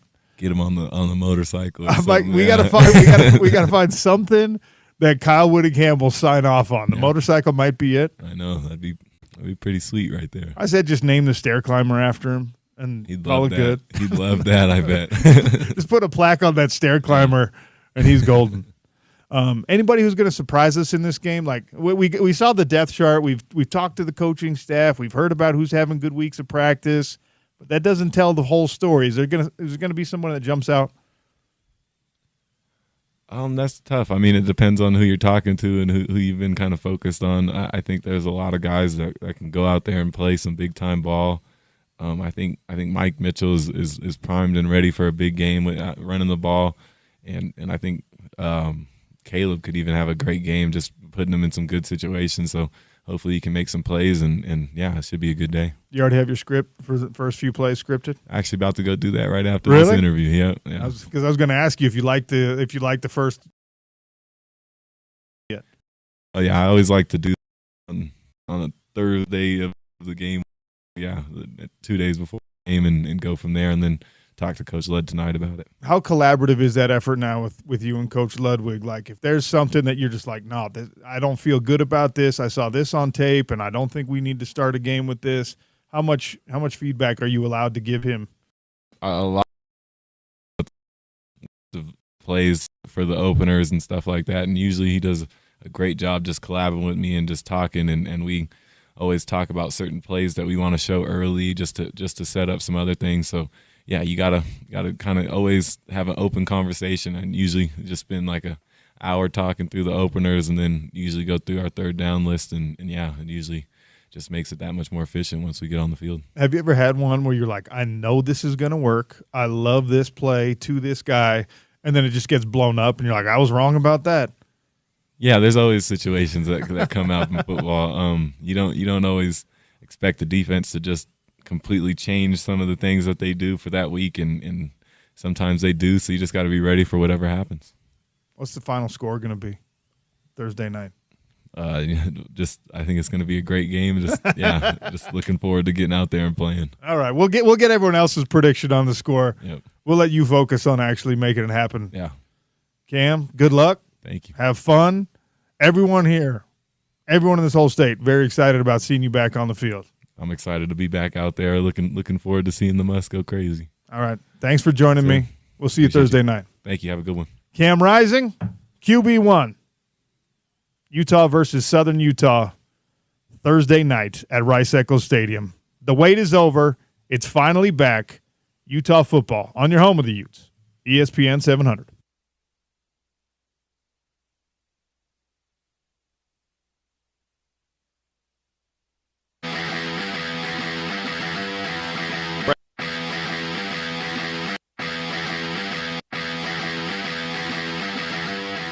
Two tight ends left, two receivers right. Daniels under center, train him in the back of the backfield. Motion of man across the formation. They turn and give it to Trainum. He bounces to the outside. That's second level yardage, 50 and out of bounds at the Utah 49-yard line. It's a gain of 14 yards and a first down for ASU. That wide zone play, Scott, bouncing that thing outside has been good tonight for ASU. Yeah, Mika's got to play that a little bit tougher. He tries to work his way around that tackle there, and he's got to squeeze that play so there's not such a big hole there. Chip Trainum splits out wide to the right. Empty backfield here for Jaden Daniels on 1st and 10 from the Utah 49-yard line. Now he brings Trainum back inside again. Daniels waits, takes the snap. Hands it, Trainum running. Second level again inside the 45 and dives down to the Utah 43 for a 6-yard gain. And it kind of looks like that ASU offensive line's beginning to exert itself a little bit in the run game. Yeah, and they just have a hat on everyone, and nobody's getting off a block there. As Devin Kafusi's dad said, you got to violently get off of those blocks. The great Steve Kafusi, second down and 4 now from the Utah 43-yard line.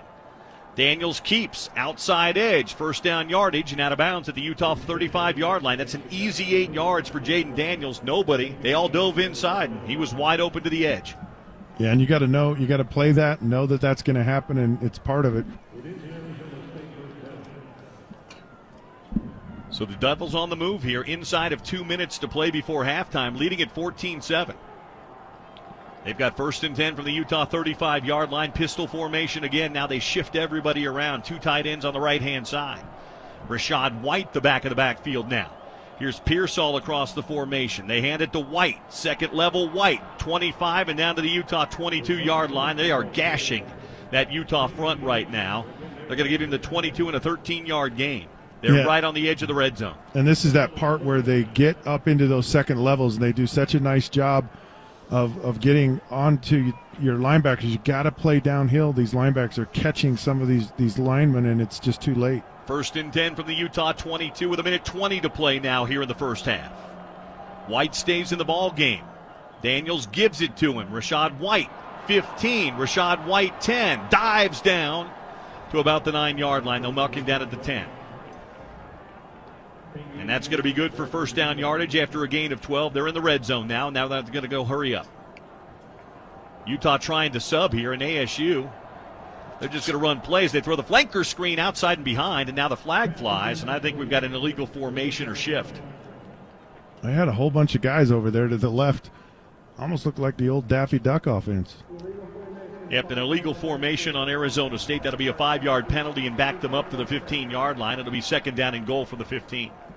Actually, 1st down and goal for the 15-yard line. 59 seconds to play before halftime. ASU on top 14-7. Utah's had one really good drive tonight. Aside from that, they've been empty. Here's Daniels in the gun, White next to him. They stack receivers to the right-hand side. Daniels is going to look out that way. Surveys the defense, fires over the middle, caught, end zone, touchdown. And a flag flies, and we may have targeting. Kamoy Latu may get called for targeting here, but it doesn't matter big picture because Curtis Hodges caught that ball on a beautiful throw in the end zone for a touchdown. Yeah, and Utah came after Jaden Daniels on this throw here, and they do a nice job. They do a nice job of blocking it up and throws a strike. I mean, that's a big time throw right there.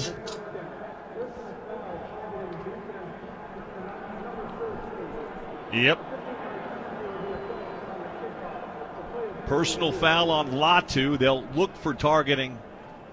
Yeah, that's going to be a target. He didn't necessarily hit him with his head. He hit him with his shoulder, but it doesn't matter. It's any forcible contact to the head of an opposing player. And Kamoy Latu's night is likely done here with 52 seconds to play in the first half. But more importantly, Arizona State's now taking a 20-7 lead. And a PAT could put them up 14 points. Scott, if you're blitz, you've got to get home, don't you? You really do, and ASU just does a nice job.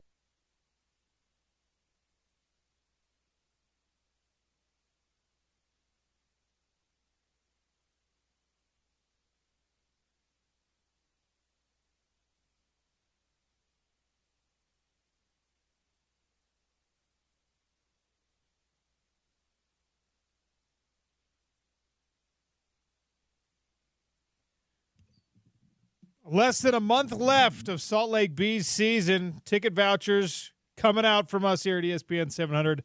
Text Bees to 33986. Win a pair of tickets to a Bees home game. Next home stand is next week, and you only have a month left at that beautiful Smith's Ballpark. So text Bees to 33986. Sean O'Connell Show on a game day on your home of the Utes, ESPN 700. We are joined now by the head coach of the Rancho Bernardo Broncos. Undefeated so far this season. He also happens to be an absolute legend of University of Utah football. Eric Weddle on the show. E-Dub, what's up? What up, what up? What up, Sean? A.K.A. the real OC, a.k.a. Charlie Murphy! Don't make me. How are you, my brother? I'm great. Don't make me tell the Murphy story again on my own show. Don't make me do it. We've been down that road. How has it been? You rocking it, I assume, because that's what we do. Whatever we're doing, we're trying to be great at it. So transition's been good? Yeah, it's been a lot of fun, man. You know, Bill left some big shoes for me to fill, but having a lot of fun, doing it a little bit different. And now the football season is here. So all the difficulty of figuring out what we're going to talk about is gone. We're going to talk Utah football for the next 4 or 5 months here. Opening with a team like Southern Utah. look, this is an FCS squad that's on the rise. Their head coach, I think, does things the right way. There's a couple former Utes on the roster. There's some good local high school products on their roster. But we tell it like it is. This is a team that doesn't really belong competing with the University of Utah. So knowing that Utes are a far more talented roster here, what are you looking for in the home opener? Well, I want to see good execution, high-level execution. I don't want to see any penalties. I want to see working our technique and fundamentals. I want to see execution at a high clip of the game, right? Like offensively, whatever that is, if it's inside zone, outside zone, if we're working our gap schemes, if we want to work our boot game, play action, get our quick game going in the passing, our drawback pass. Like, what does that look like? What is the ultimate goal to get out of this game? The reality is it should be and will be a blowout, but what is the ultimate goal? We want to get out healthy. We want to have high level of execution. If we want to be a team that wants to compete for a national championship, we need to go out and execute at a high level. The details in these games, to me, Dub, they matter so much. You got to see special teams, kick coverage, not just the backups, but the special teamers, the guys who have very, very specific roles. That's who I'm looking at in the games like this one, because you know better than I, the best teams, the best versions of Utah football that we have seen, yes, they have star caliber starters. Yes, they have great talent and even some quality depth. But it's the fact that everybody does their 1/11th and there's no weak links in the chain, so to speak. That's what I'm looking for in a game like this one. You're 100% right. And, so oftentimes in programs, the third phase of the game gets overlooked or doesn't get the right notoriety. But the special teams is just as important and is pivotal. I mean, when you're a starter on special teams, you are just as a superstar on offense or defense. I mean, that is the importance of special teams. The quickest way in losing a game is turning over the football, giving up big plays, and losing the field position or giving up big plays in the special teams, because it is a limited amount of plays, and it is the biggest change of momentum. The biggest plays can happen in that phase and can change the course of the game. So you're 100% right. Are you executing your role? Are there roles up for grabs? I want to see guys competing for those jobs. Every day should be competition, and the best win the job. The depth chart came out last weekend, and I get my conspiracy theory hat on. I start trying to figure out what the hidden messages are. But all I could see as I'm trying to do that is 6 different tight ends listed with either the bold print to say they're a starter or that little "or" next to their name. 6 different guys, Dub. I mean, there was a time when this program didn't even use a tight end. Now there are 6 on the opening day depth chart. How big is that position group going to be in this offense? Well, I think it bodes well of the depth and the type of players we have in that position group that could split out as receivers, can split out as extension of running backs in the slot, and then obviously inline tight ends and create mismatches there. I mean, we have a fantastic group, and I'm excited to see how Coach Ludd's going to implement them. Different packages mean different roles for certain guys that can focus in on those roles and all get a little piece of the pie, along with dominating in the run game. So I've always said this, in my personal opinion. I know the game has shifted over the last 20 years, but the matchup issues that teams can have in 12 personnel, which is 1 running back, 2 tight ends, in the run game and in the passing game, that has a guy that can be able to split out in a matchup against a safety, but also viable in the run game, it is the toughest to go against. So if we can implement that and be the physical brand of football that we want to be, watch out. Eric Weddle, my guest here on the Sean O'Connell Show, talking about this home opener and the full season outlook. Just had Cam Rising on, by the way. That Cam Rising report is available on the YouTube channel, so go find it at ESPN 700 Sports in the YouTube channel. Talking to Cam, his expectations are high, just like anyone else's. His hopes are high. What do you need to see from Cam Rising in this first outing as he gets back on the field after a full year away?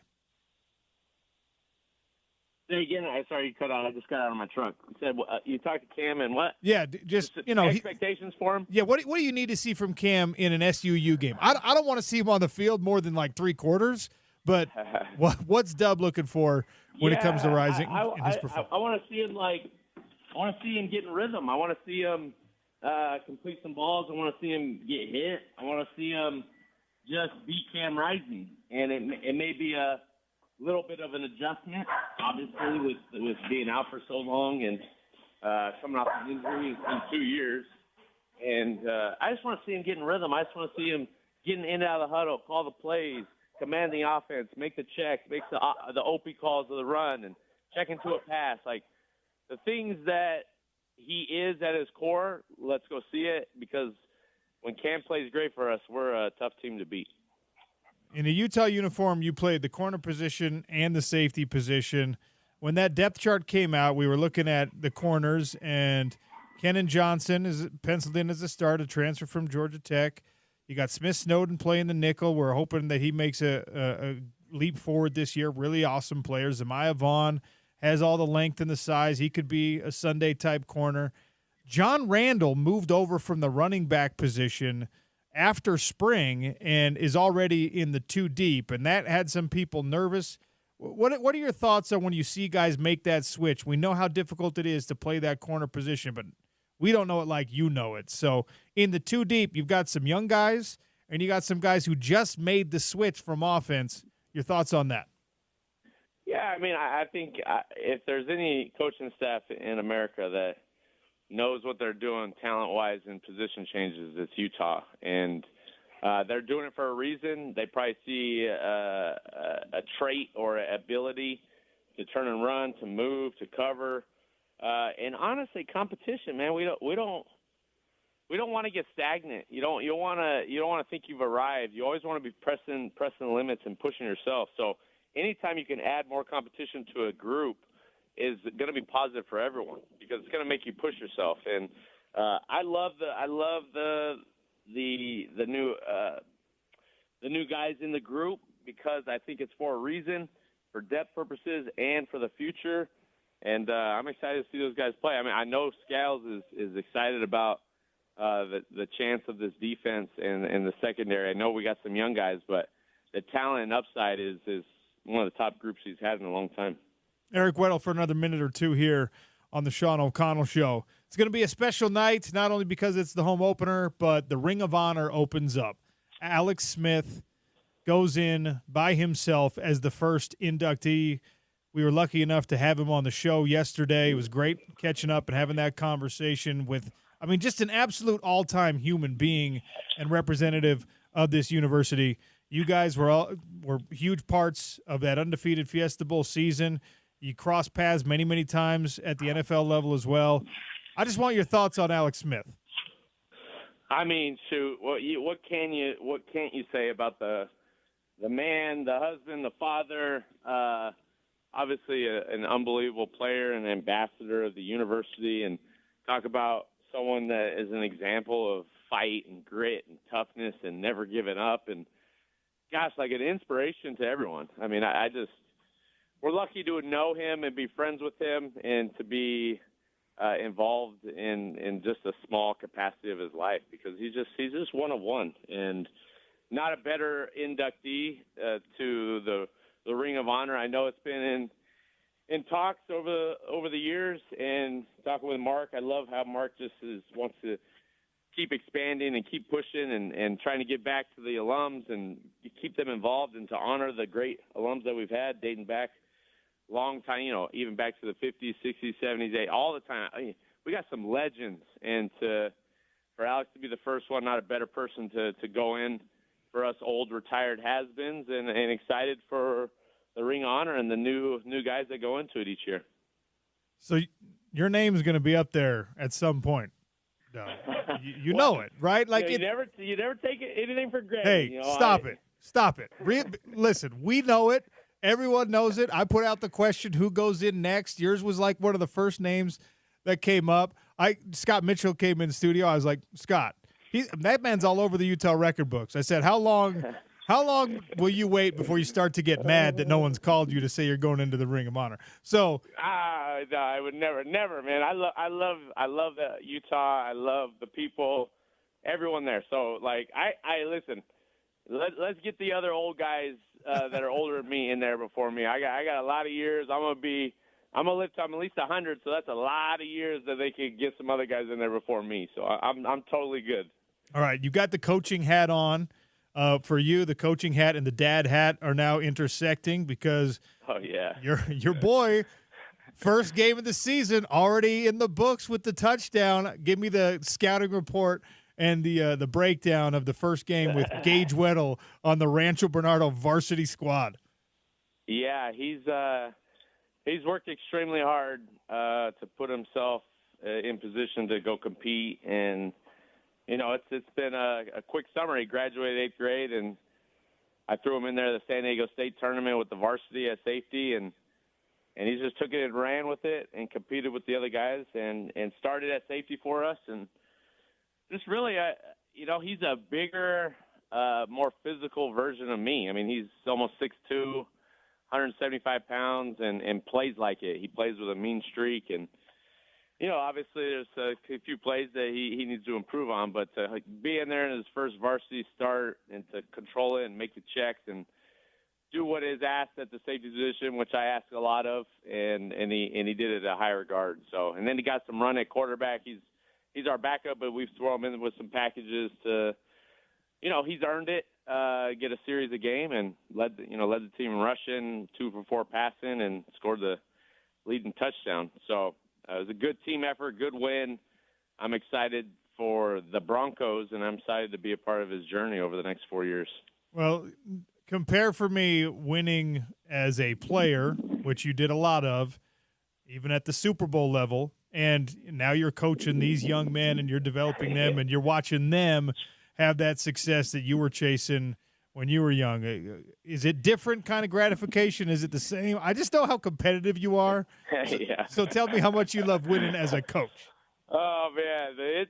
It's gosh, I mean, we just beat our hated rival on Friday night in a tough game, 13-10. And immediately that win happens, I just go to all the mistakes we had. And the game should have been 30-6 and this and that. How do we need to get better? How do we need to improve? I got to look at the film, this and that.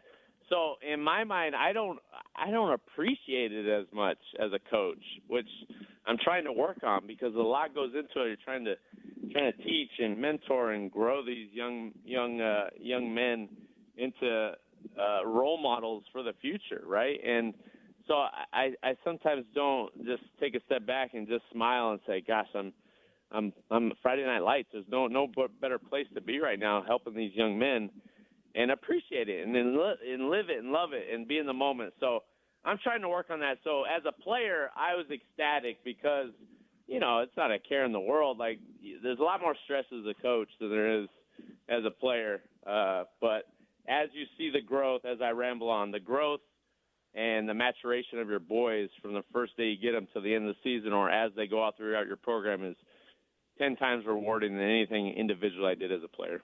Look, you're already coaching. I asked Alex Smith when he joined us on the show yesterday if Morgan Scalley takes over in the next few years and he calls you and says, "Hey, I need an offensive coordinator." I foresee a future, Dub, where I see Alex Smith calling the plays, Morgan Scalley frowning on the sideline with the arms crossed, and you're calling that defense. That's the dream for these Utah fans. Oh man, hey, I don't put anything past the future. That would be a dream, honestly. I can't commit to it right now, and I love being in the high school. But hey, when my kids are out of school, which is within 7 years, once Gage is out of high school, and if he's fortunate enough to play somewhere, he'll be off on his own, and who knows after that. So. I love being around the kids. I love being around the game and the community. So that's not something that's so far-fetched. It would be awesome to go on the sidelines with Scales, someone I admire and respect and love, along with all those other coaches. So we shall see. That was kind of determined. That was Alex's response also. He's like, "I can't do it right now. I'm being a dad right now." And I was like, "Yep." Yeah. You guys are on a similar timeline, so the wheels are turning. All right. Last thing before I let you go. Southern Utah versus the Utes. Final score. What's it going to be? I think 56-10. Who wins? I'm just messing. Classic. The city of Salt Lake wins and parties all night, baby. Love it. All right. As always, great talking to you, my friend. We'll check in with you again next week. Happy game day, and good luck with your game tomorrow night. You got it, man. Good to see you, bro. That's Dub. Eric Weddle, future Ring of Honor inductee at Rice-Eccles Stadium, my friend. Just an unbelievable teammate, person, father, and so far so good in 2024 as a head coach at Rancho Bernardo High School down there in San Diego. Pretty awesome. And I love that that's how you introduced him, too. Head coach. And I get all our listeners going, what coach is he got on they're like, today? what? Let's go. Oh, Weddle. Yes, that's right. He's a high school head coach. He's the head coach at Rancho Bernardo High School. It's accurate. Head coach of the Broncos. Current title. That's what he does. Good for him. Good for his son. Good for Gage. As a freshman, to jump into the varsity world, knowing that you have that name on the back of your jersey and you're playing safety and you're the backup QB, and as a backup, he ended up scoring. I mean, they needed that touchdown to win against Poway. They needed it. He scored the touchdown, led the team in rushing, as Eric mentioned. Awesome. Really cool to see guys on the family front being as successful as they are in their professional lives. Reminder to all of you, October 5th, FightCon is coming to Sandy. Mountain America Expo Center down there on State Street. FightConExpo.com for more tickets. Look, nobody on radio, in media, in Utah, probably anywhere, is as dialed in, as immersed in the combat sports world as I am. Very few people in the media spent time making their living in combat sports. This is incredibly exciting that FightCon is coming to Utah. More than just fights. It's all about the community. You're going to meet your fellow fans. You're going to connect with industry professionals. Legends are going to be down there signing autographs, running seminars, jiu-jitsu, wrestling, kickboxing, bare knuckle. It's all going to be involved. FightCon coming October 5th to Sandy and the Mountain America Expo Center. I'm so pumped for it. And by the way, it's the same night as the UFC's return to the Delta Center. So you can have an entire day of fight sports, and you don't have to worry about it conflicting with a Utah game because that's a bye week, baby. Perfect timing for FightCon. Fighting Christmas is what that sounds like. FightConExpo.com. Tell them OC sent you. All right, we have to take just a brief break on a game day from Utah football discussion. I watched last night, finally, the Connor Stallions Untold on Netflix. We have to discuss this. This man might be a genius. Sean O'Connell Show on ESPN 700.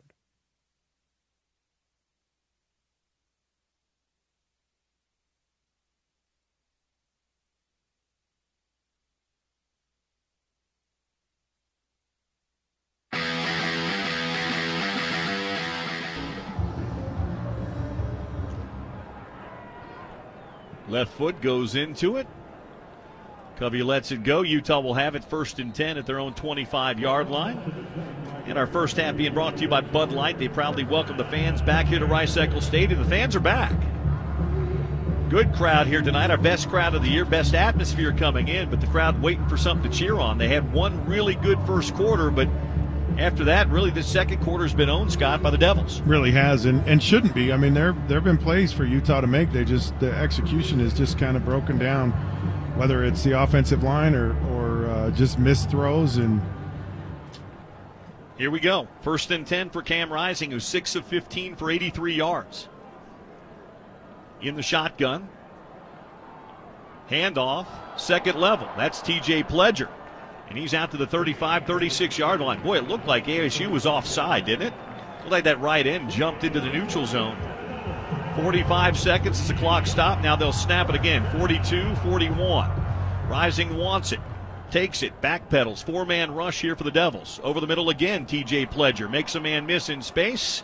And Utah's going to have to take a timeout. They do. He picks up 8 to the 44-yard line with 32 seconds to play.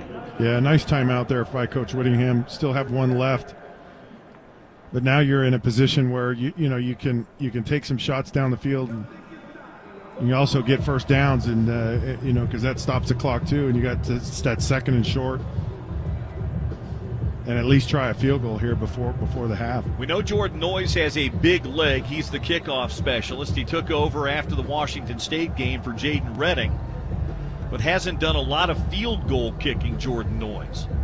So with that big leg, you have to figure you'd like to get him to about the 35-yard line at least to make it about a 50, 51-yard attempt. First in, making 2nd and 2 now from the Utah 44-yard line out of the timeout. One timeout remaining for Utah, 32 seconds to play before halftime. Four wide receiver look in the back of the backfield. TJ Pledger again, rising. Here comes that three-man rush. Cam looks, throws, outside, caught! Into Sun Devil territory, going high to make that grab along that far sideline. Theo Howard at the Sun Devil 40-yard line. But a flag on the play, and what do we have? Roughing the passer. Tacked 15 yards onto it. Utah, they're in business now, Scott. They're at the 25-yard line of ASU with 25 seconds at a timeout. Yeah, and it's kind of a cheap play by that defensive end. He went right at Cam's knees trying to take him out of the game. Utah's going to hurry to the line here. Referee's going to wind it here momentarily. 1st and 10 Utah from the ASU 25-yard line. The completion 16, tack 15 more on, and now ASU will take a timeout. And that's a break here for Utah. That'll let them gather their wits and get the plays they want here with 25 seconds to play before halftime. ASU, the most penalized team in the Pac-12 conference, Scott, and they've got 8 for 65 here in the first half. Yeah, the officials have probably worn out their hands here pulling those flags out of their pockets. I mean, they've been flying all over the place tonight. But, yeah, it's, penalties, it really kills you. There's some that don't, but you consistently get those. I mean, this clearly is a bad situation when you're trying to take out the quarterback. And you just don't like to see that happen, and they kind of did this last time we played them, just kind of these cheap, chippy, extracurricular plays. So 1st and 10 Utah from the ASU 25. They break the huddle with 4 wide receivers. Pledger in the backfield with Rising. ASU's going to rush 4 this time. Cam backpedals. Lots of time, steps up, fires down the middle, and it's intercepted. Intercepted by Arizona State. Juwan Markham made the interception as they tried to force that ball into coverage. And Cam's second interception tonight gives it back to ASU. They tried to get that ball to Keithy, and Markham just made a great play. Yeah, and Keithy kind of mistimed his jump right there. But Cam's got to get that safety into the middle of the field. It was a single high safety, and he's got to look in more to the middle, and then he'd have that seam right there, because that should have been a better play. It should not have been intercepted. It should not have been intercepted. So 17 seconds. We'll see what ASU decides to do here. I'd be surprised if they did anything but take a knee and take that 14-point lead to the locker room. We'll hear from Kyle Whittingham coming off the field. Stevenson Sylvester, we'll get a word from him here momentarily. Daniels in the shot.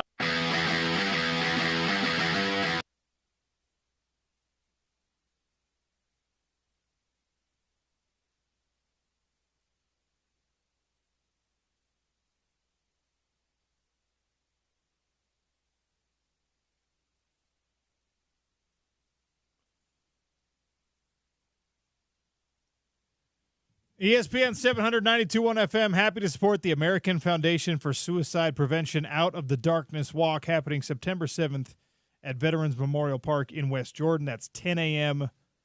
For more event details, visit ESPN700sports.com. Out of the Darkness Walk, Veterans Memorial Park in West Jordan, 10 a.m. on September 7th. ESPN700sports.com for more details. I love a good sports documentary. We saw some Ups and Downs from Untold, which is effectively Netflix's version of ESPN's 30 for 30. The Manti Te'o episode, unbelievable, incredible. Shout out to the local directors and producers that made that happen, by the way. Great episode. Swamp Kings, the Florida one, missed opportunities all over the place. All right? The Steve McNair one that came out just like a week ago, another big miss. It's like they told half the story, and then we're just like, it might not have been that lady. Might have been this guy instead. The end. I have not watched that one yet. I've been excited to tune in, but you say it's not that good. Look, it's like it's an hour long. Yeah. And like 55 minutes I thought were pretty cool. And then there's this let kind down of at the end. There's this kind of plot twist toward the end. And there's like, but what if it's actually this? The end. And you're like, what?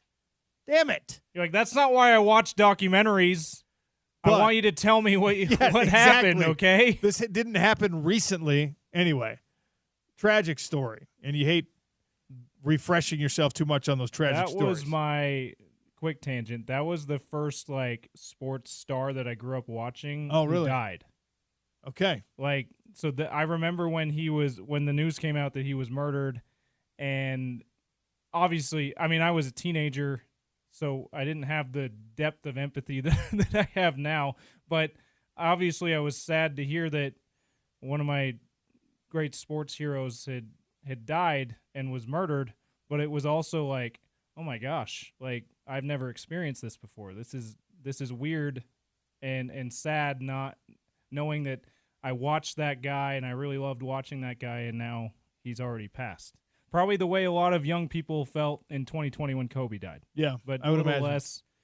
A little less deep than Kobe, but for me. But it was, that was a tough one as a teenager to hear that news. So I was excited to tune in. I still will. You haven't ruined it for me, but I'll still tune in. You should still watch it, but you'll see what I'm talking about after you watch it. Also, I despise true crime documentaries. Do you? I hate them. I don't like, because what we've done is we've turned like the most horrible tragedies into a form of entertainment. People have turned like the true crime podcasts and the Murder, She Wrote kind of like, it is wild how many, even like, it's like two soccer moms talking to you about brutal murders in like cheerful tones, some of these podcasts. And I'm just like, this is going to create a generation of absolute psychos. Isn't the way that they just completely destroyed this guy's body just so fascinating? Like yes. that kind of that was so cool. Like, it's like, wow, who would ever do something like that? And they're giving you like the grittiest, nastiest details. So I hate true crime documentaries. And this one with McNair, it's the sports one. So I was like, I'm being kind of a hypocrite here, but I'm watching it because it's sports. Yeah. It's got the sports side, so you got to watch it. Yeah, 5-yard flag on me for being kind of hypocritical about my my true crime documentary exception. And maybe that's why you didn't like the open-ended ending there. That could be because the genre is just not for you. I need some resolution. All right, but I watched the Connor Stallions, the Michigan investigation, the whole the reason we have in-helmet communication in this 2024 season is because of Connor Stallions. And the public becoming aware of this subculture of college football where everyone is stealing signs from each other. Go watch it. It's very fascinating. It's very interesting. My two big takeaways here, aside from he actually ended up giving us a good thing because the in-helmet communication just makes sense. It's something that probably already should have been in place. It didn't harm anything and it always worked in the NFL, so we should have had it in college football. We are so fortunate, James, that this Connor Stallions guy decided that his obsession in life was Michigan football because he's an insane person. Unfortunate for him, but great for us. He is an insane person. He is like a savant with like just a tiny bit of a screw loose where he's like willing to spend his own money and sleep in his car and actually feels like the University of Michigan football program is like as important to him as his biological family.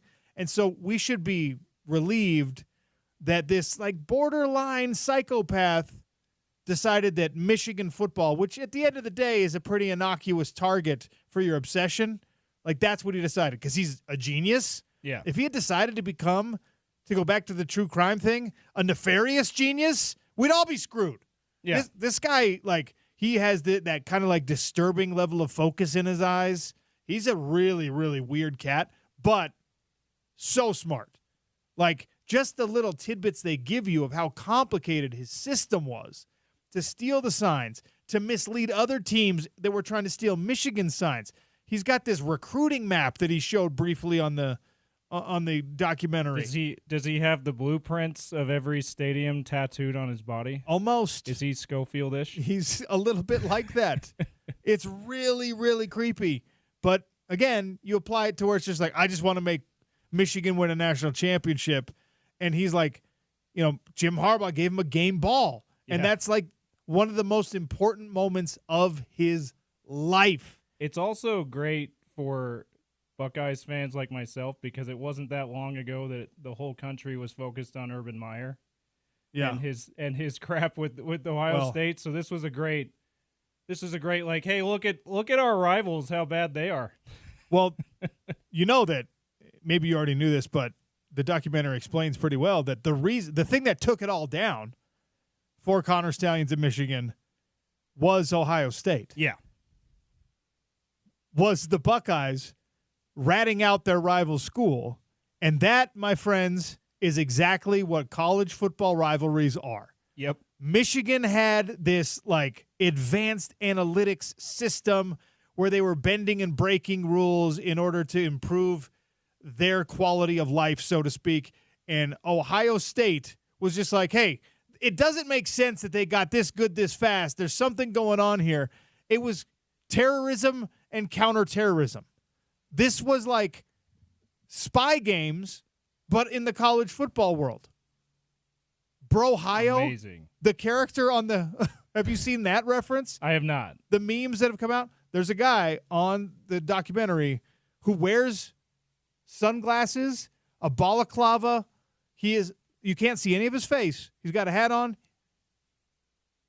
His name is Brohio. He's an Ohio State guy.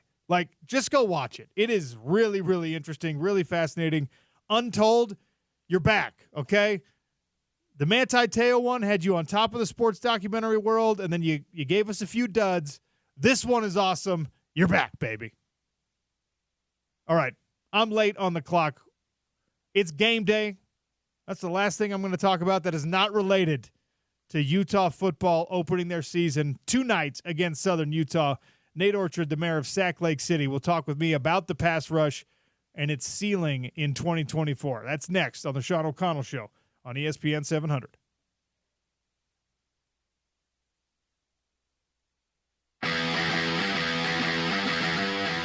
Utah will get it to begin things here in the second half. ASU brings its kick team out. Logan Tyler's not had a kick not touched back tonight. Britton Covey will stand at the goal line and wait just in case. Crowd beginning to file back into their seats after halftime, and the scoreboard asks them to get loud. They'll need to be loud, especially when ASU has the ball here in the second half. 21-7 Devils. Tyler puts his left foot into it, drives it high and end over end. It's going to go out the back of the end zone for a touchback, and Utah and Cam Rising will begin things. 1st and 10 at their own 25-yard line. Cam 8 of 18, 107 yards, but the 2 picks in the first half, Scott. Those were 2 picks that really hurt. I'm not sure if they were on Cam or on the receivers. On both plays, the receivers kind of one slipped, one missed time to jump, but either way, they still go down as picks. Yeah, and it's just they're just kind of awkward. But it's just that early in the down situation, 2nd down, 1st down. You just can't have those. You got to make a better throw. You got to make a better decision in that situation. Tavion Thomas, the back of the backfield, 1st down and 10. Rising under center. 2 tight ends, 2 wide receivers. Hand off Thomas to the outside. Tavion 30 and out of bounds at the 34-yard line. That's a 9-yard gain on 1st down. Jack Jones forced him out of bounds. Well, and I think if you listen to Coach Whittingham going in, he said we got to run the ball better. So you got to believe and expect this is what's going to happen. Gaping hole right there I mean, that's just a nice play on first down. Second down and 1, playbook wide open here. Thomas stays in the backfield. Too wide, too tight here for Utah. They'll motion Connor O'Toole inside. Turn and a give again, Tavion Thomas. Again, diving through the hole right up the middle. Picked up 4 yards. Out to about the 38-yard line. That'll move the chains. And a first down. Good start here to this drive. Yeah, and this is where Utah's had success. It's just straight ahead, right off tackle. Not a lot of lateral movement. That ASU defense is very aggressive. So just underway second half. Utah trailing it by a score of 21-7. Rising operating under center on the first 3 plays here. ASU crowding the line of scrimmage. Turning a give again. Tavion Thomas, nothing there. ASU was just ready that time. They sold out to the run. He picked up a yard only because he's big and strong. Second down and 9 coming up. Yeah, and I think that's kind of one of those run blitzes right there. I think ASU realizes that Utah's thrown some interceptions, so they want to try to run the ball. Thomas stays in the ball game. Quick tempo here. Rising's going to keep it out on the edge. Cam bounces to the outside. He's got the 40, 45. Out of bounds at the 50 and 49-yard line of ASU. How about you, Cam Rising? Nicely done. Cam said, hey, I might have got my face mask pulled a little bit there, too. Either way, it's a first down for Utah. Into ASU territory to the Sun Devil, 48-yard line, a 13-yard gain. Yeah, and he reads it right there. That's a big, strong play. I mean, he stiff arms the ASU defender and goes for a nice gain right there. Very strong run by Cam. So into Sun Devil territory go the Utes on the opening drive of the second half. They operate under center again on 1st and 10 from the Sun Devil 48-yard line. Rising barks out the signals, turns, and play action rolls to his right-hand side, looking down the field, dumps it off. He's got his safety valve tied in to inside the 40. And down to about the 37-yard line goes Cole Fotheringham. That'll be an 11-yard gain and another first down. This is a really good drive. Yeah, nice play here. This is a safe play. Good read by Cam, delayed by the tight end, Fotheringham out there. And just, and sometimes it's hard when you're running and trying to make a throw, and he actually throws an accurate pass right here. So 1st and 10 at the Sun Devil 37 as this drive continues on. Tavion Thomas stays in the ball game here for Utah. 3 tight end look here for the Utes. Thomas with a handoff. Thomas dancing in the hole, gets beyond the 35 and pushes its way down to about the 33-yard line for a gain of 4 yards. Markham made the tackle that time. Yeah, when you can dance in the hole like that, that just means your offensive linemen are doing a nice job blocking up front. That they're engaging and they're not letting the guys off the blocks to have that much time to move around in there. Utah needs a score on this opening drive of the second half. They stack 2 receivers to the left-hand side. Thomas still in the backfield. Vele motions to the outside now. Cam Rising turns and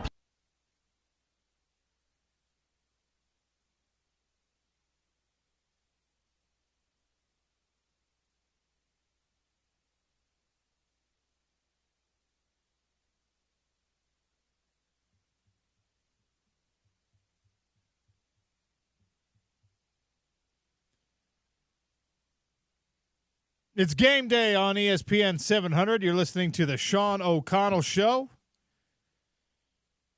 Going to try and check in with the mayor of Sac Lake City, Nate Orchard. Anytime we're talking with Nate Orchard, segment is brought to you by Advanced Window Products, where he happens to be co-owner and the brains and brawn behind it. 801-850-9100 for Advanced Window Products. Nate, welcome back to the show. How are you, sir? I'm doing well. How about yourself? It's game day, baby. Woo! It is game day. We're all looking forward to it. You guys have special offers for ESPN 700 listeners during the football season at Advanced Window Products. That's right. Your in-season special, especially today being game day. You call Advanced Window Products today. You'll get Ken on the line, who's one of our fabulous reps, and you'll receive $3,000 off the purchase of 10 windows or more. And all you have to do is call on the schedule, and Ken will come out and do a free assessment of your windows with you. 801-850-9100. Just get on the schedule today. $3,000 off 10 windows or more. All right, Nate, we've been addressing this question all throughout the day. Had Eric Weddle, talked with Cam Rising. When you're overmatching an opponent, and for all of Southern Utah's efforts, and I think they're a team on the rise, look, Utah's just better. Has better talent, has a deeper team, bigger, stronger, faster, even among the starters. What are you really looking for as a member of the team, as a fan now who's watching closely? What are you looking for in a game, in a home opener against an FCS squad like Southern Utah? Oh, man, I think the number one thing that sticks out right now is just Cam, right? We want to see Cam in action, see how he's looking, how he's doing. With the high expectations for Utah to win the Big 12 and make a run into the playoffs, that is a big question mark. So I want to see Cam and how he's bouncing back from this injury. So really excited about that, right?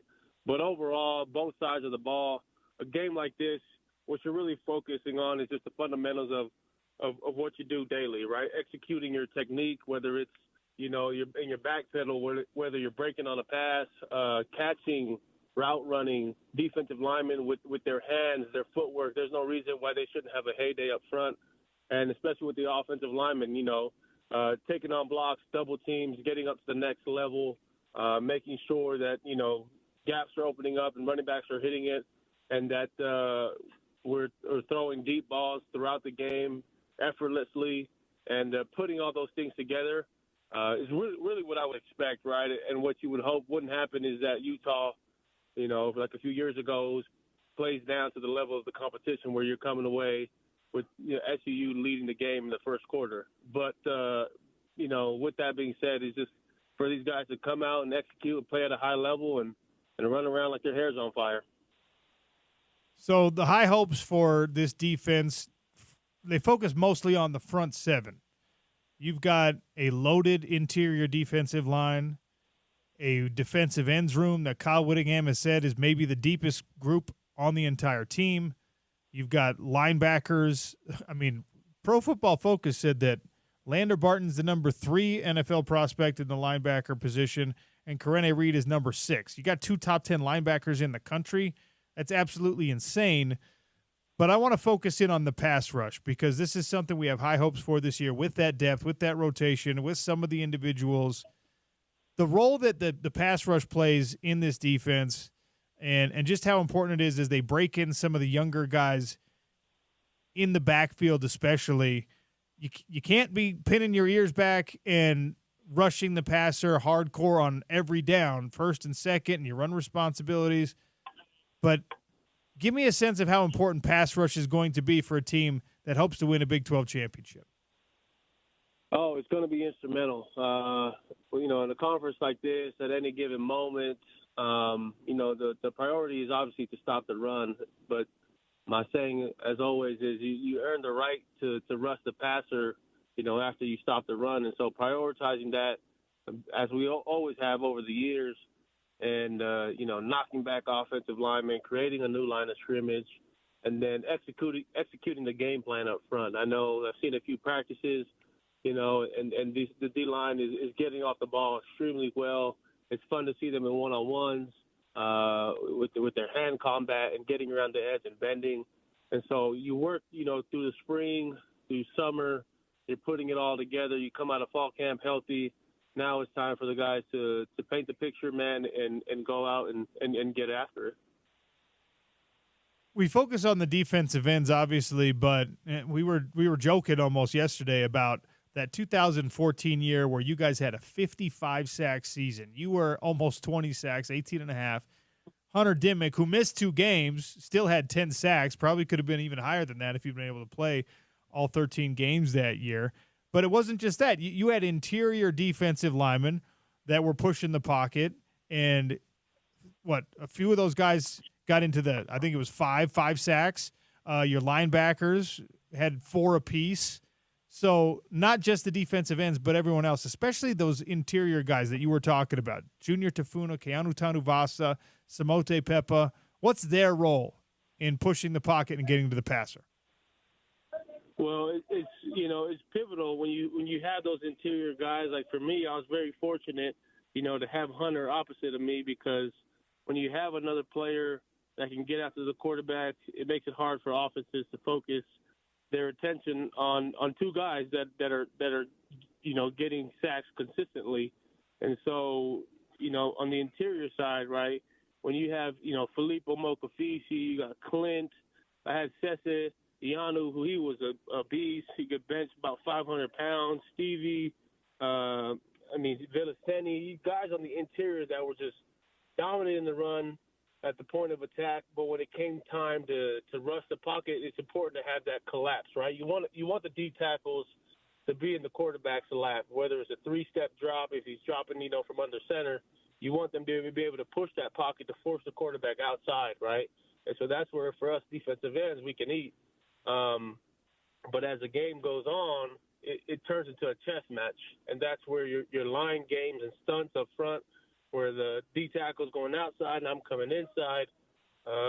We call that Texas and exit and all these games up front that these guys communicate with, that as the game goes on, they get a feel for each other and what the line is doing and where they're sliding. And so being able to understand that as the game goes on, the guys can just have a heyday, especially like a day today. There's no reason why Utah shouldn't have at least, 7 to 10 sacks.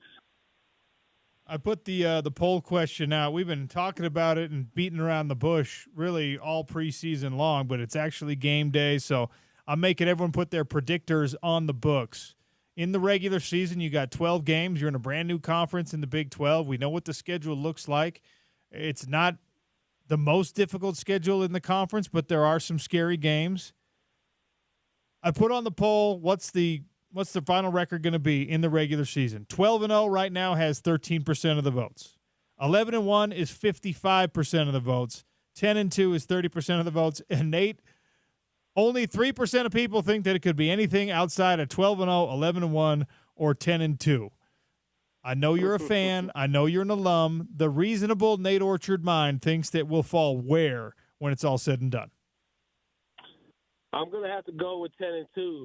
Given, we're going to some difficult places to play, especially, one being Boulder.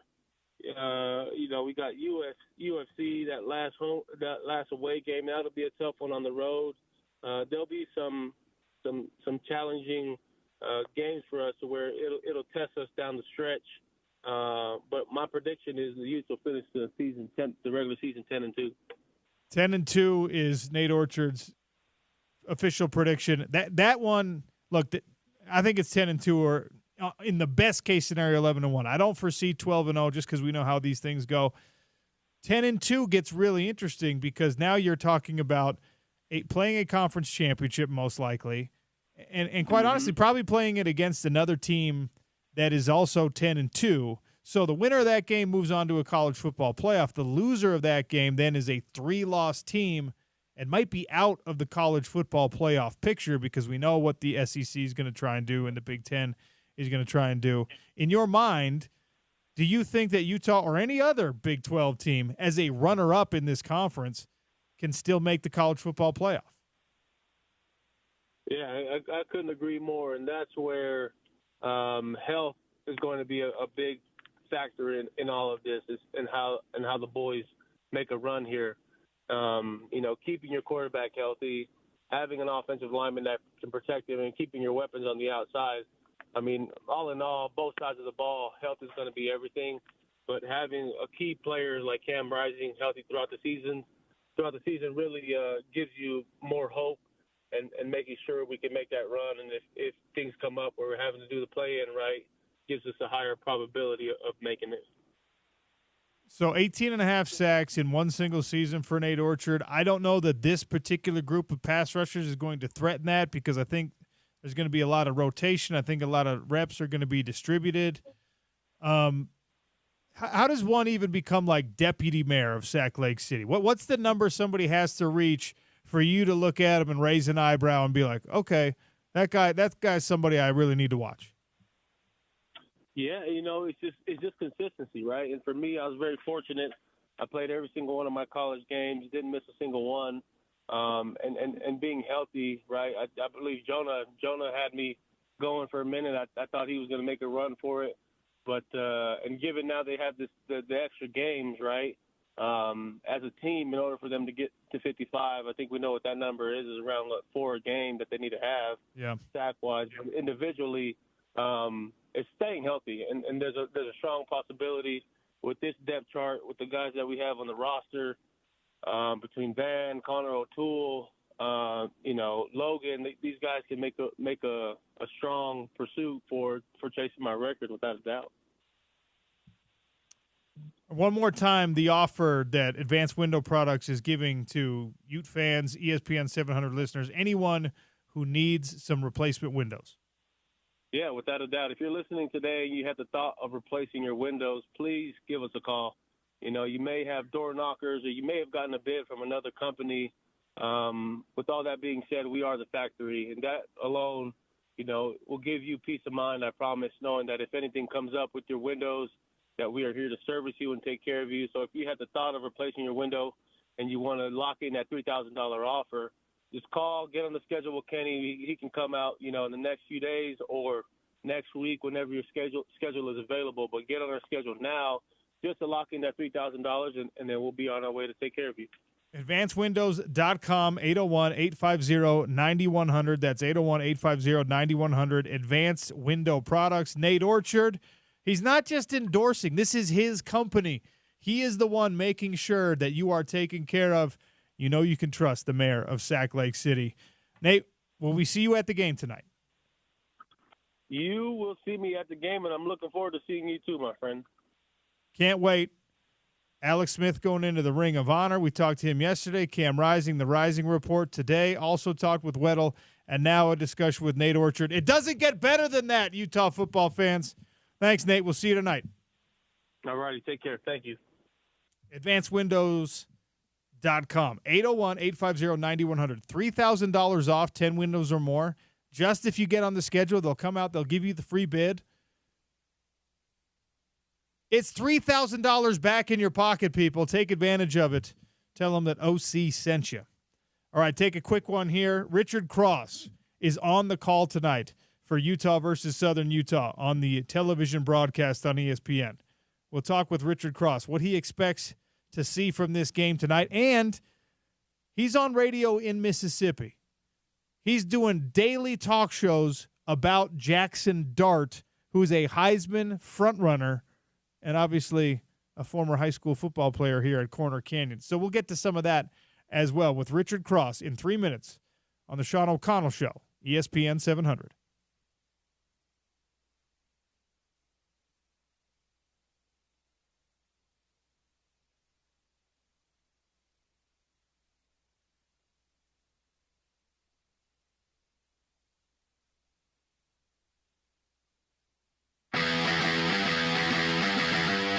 Keith E. Kincaid, Fotheringham, Bailey lone receiver, Tavion Thomas the back of the backfield, 2nd down and 3 from the Sun Devils 7-yard line.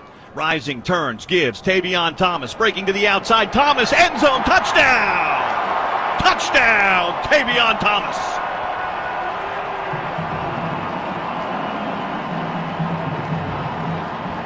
It's a Pepsi touchdown for Tavion Thomas. And Utah out of the locker room with a big response, Scott Mitchell. Yeah, and again, it's Cam Rising. I mean, you're kind of living by him and dying by him, but a great job here. Everyone's staying engaged. That play took a little bit of time. He pulled the tight end. Very well executed, but Cam Rising really answering both throwing and running the football here early in the second half. Arizona State taking a timeout. I'm not sure why on a PAT you would take a timeout, except that you didn't have the right personnel in the ball game. Another look, terrific blocking out on the edge. The tight ends getting down the field. Keithy doing a terrific job. Fotheringham doing a terrific job to lead the way. And that scoring drive, 9 plays, 75 yards. Thomas, now 9 carries, 45 yards and a touchdown in the ball game. Rising 3 out of 3 on that drive. 3 passes, 6 runs, 4:39 off the game clock. And guess what, Scott? Not a single third down on that drive. That is a Dave Spatafor spat stat right there. Yeah, not a single third down. Well, and it's because you're winning on those early downs. But someone probably said, I'd be curious what they said that offensive line at halftime, because they came out coming off the ball and fired up here in the second half. PAT, low snap, good hold. The kick is up. The kick is good. Man, ball was almost blocked, but Utah got it through nonetheless. And we've got a ball game again here at Rice-Eccles Stadium, 10:21 to play. Here in the third quarter, ASU 21, Utah 14. Utah to kick it off north to south here, 10:21 to play in the third quarter. As big as that touchdown drive was, a defensive stop could be huge here too if Utah can get it. Noyes approaches, puts his right foot into it, drives it high and end over end, and Rashad White's not going to try and bring that one out. Jaden Daniels and the Devils will begin 1st and 10 at their own 25-yard line. Broadcast tonight being brought to you by Pepsi. Pepsi's made for watching football and Utah football. This season, try an ice-cold Pepsi Zero Sugar with 0 calories and maximum taste from Pepsi.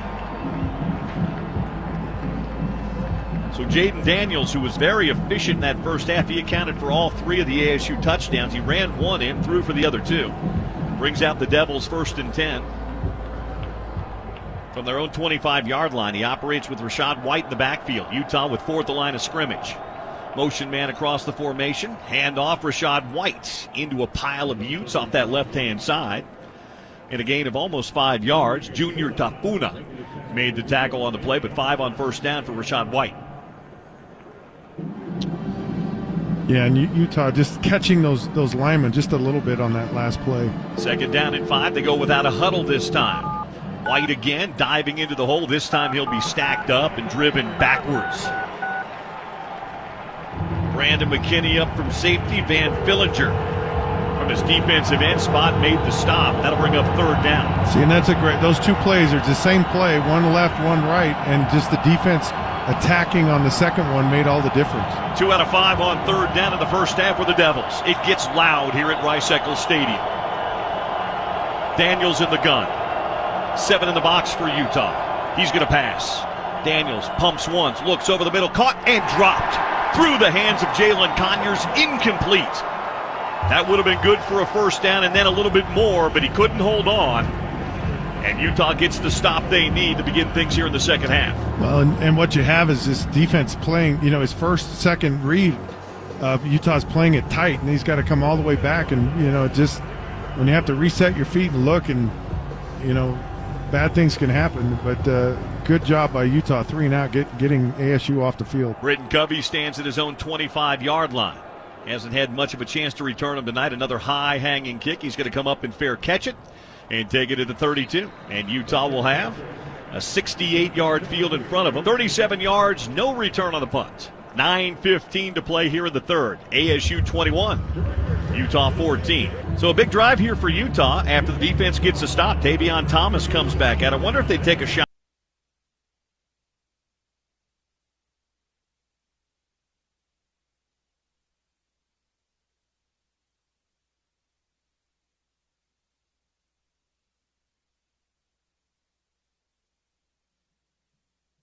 My next guest will be on the television broadcast tonight for Utah versus Southern Utah. Host on Sports Talk Mississippi, Super Talk Mississippi. You see him and hear him on the SEC Network and, of course, on ESPN. Richard Cross tonight is in Salt Lake City at Rice-Eccles Stadium on the play-by-play. Richard, thank you for joining me on a game day. We tried to get you yesterday, and the technical difficulties prevented that. I appreciate your patience. Thank you for joining me. Absolutely. I live in the radio world too, Sean. I know that things don't always work exactly the way we want them to work, but such is life. But you know what? Forget all that. It's football season. It's football season. It is game day, a long-awaited debut for the University of Utah in the Big 12 Conference. And look, you get to call the first game with Cam Rising back healthy, Brant Keithy back healthy, an opponent that this Utah team should outmatch, at least in the physical standpoint. Your expectations for this Utah football team as you head into the first game of the year? This is my first time in Salt Lake City, so first trip to Rice-Eccles Stadium. I'm really excited about it. I've heard good things, and it's interesting. So I live in Oxford, Mississippi, kind of in the heart of SEC country where Ole Miss is.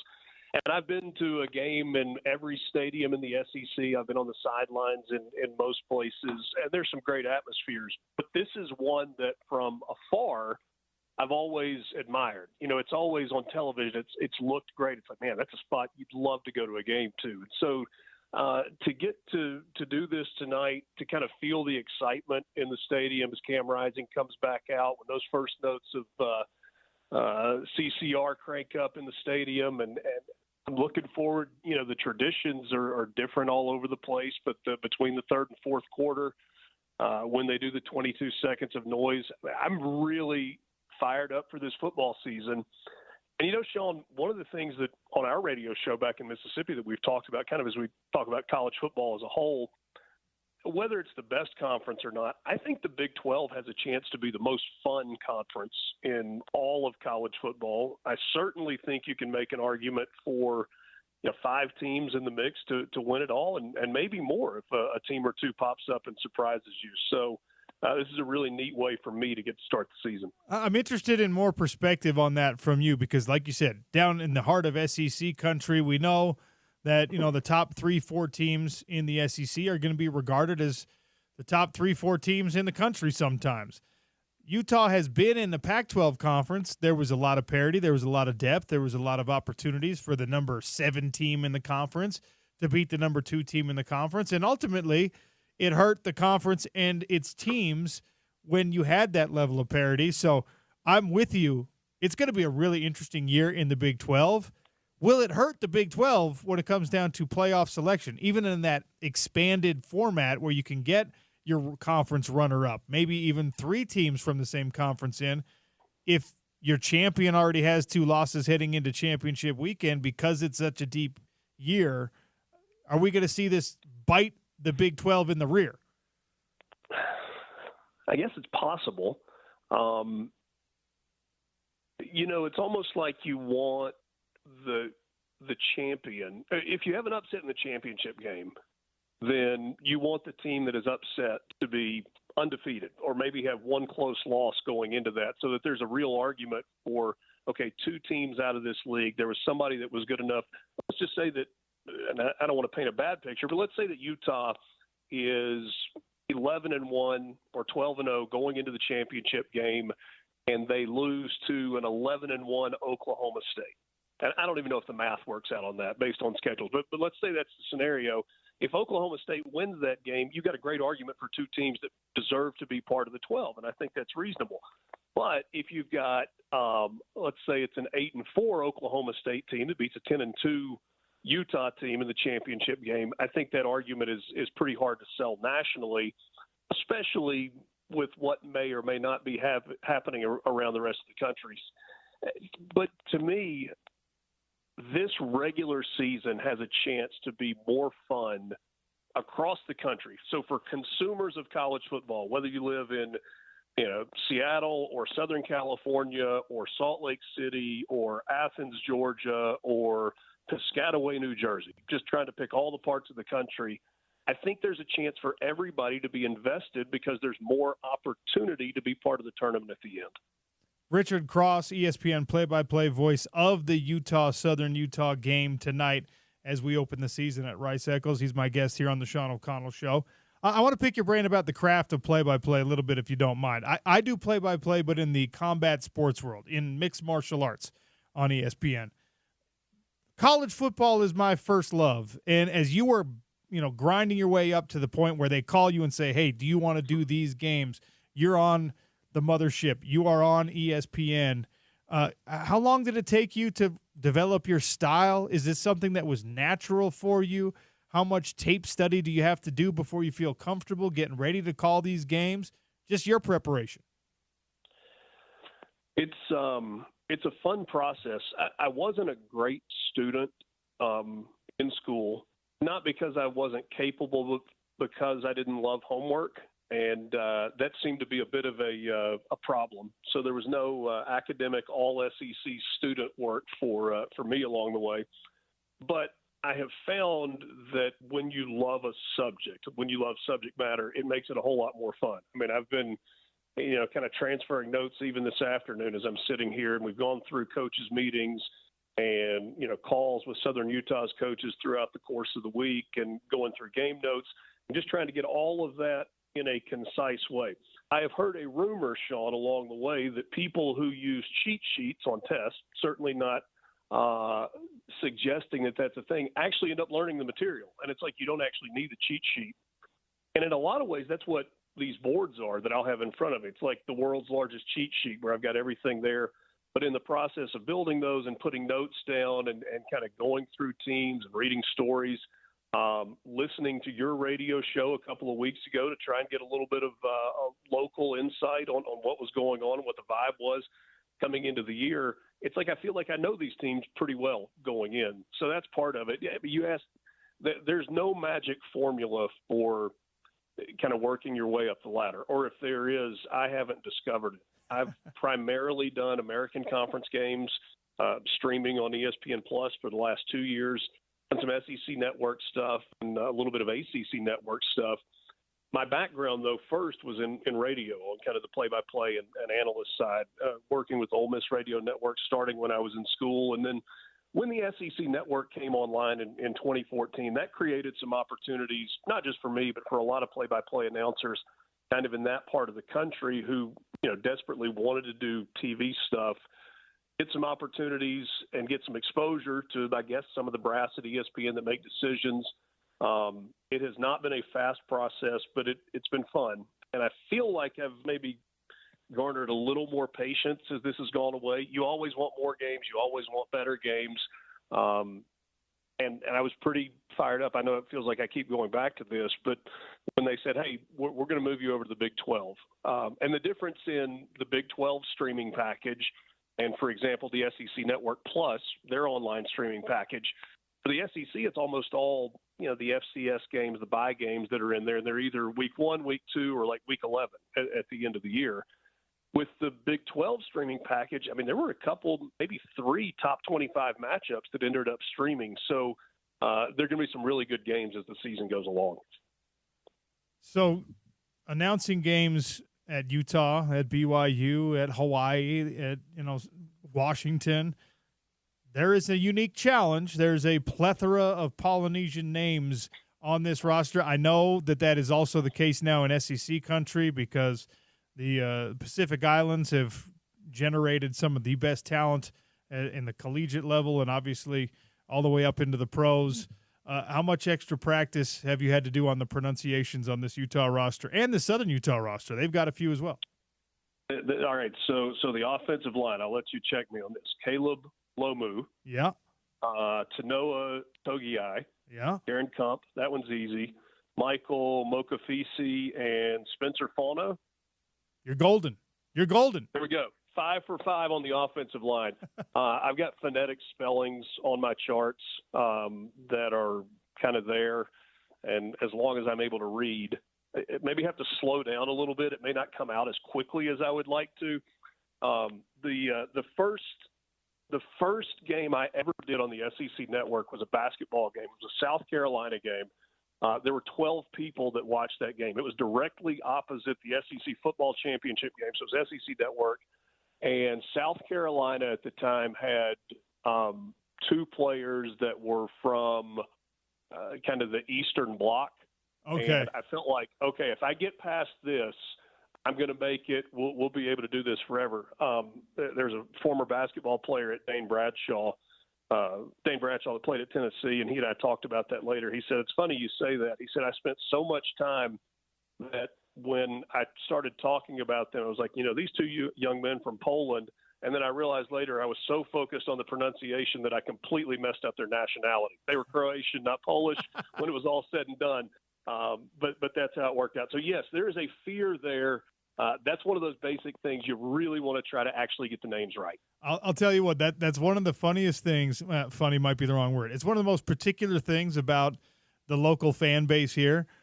We will decide whether someone is good or bad at the craft based on how much homework they've done in pronouncing these names. And there's been some real tongue twisters. I actually went through the roster this year.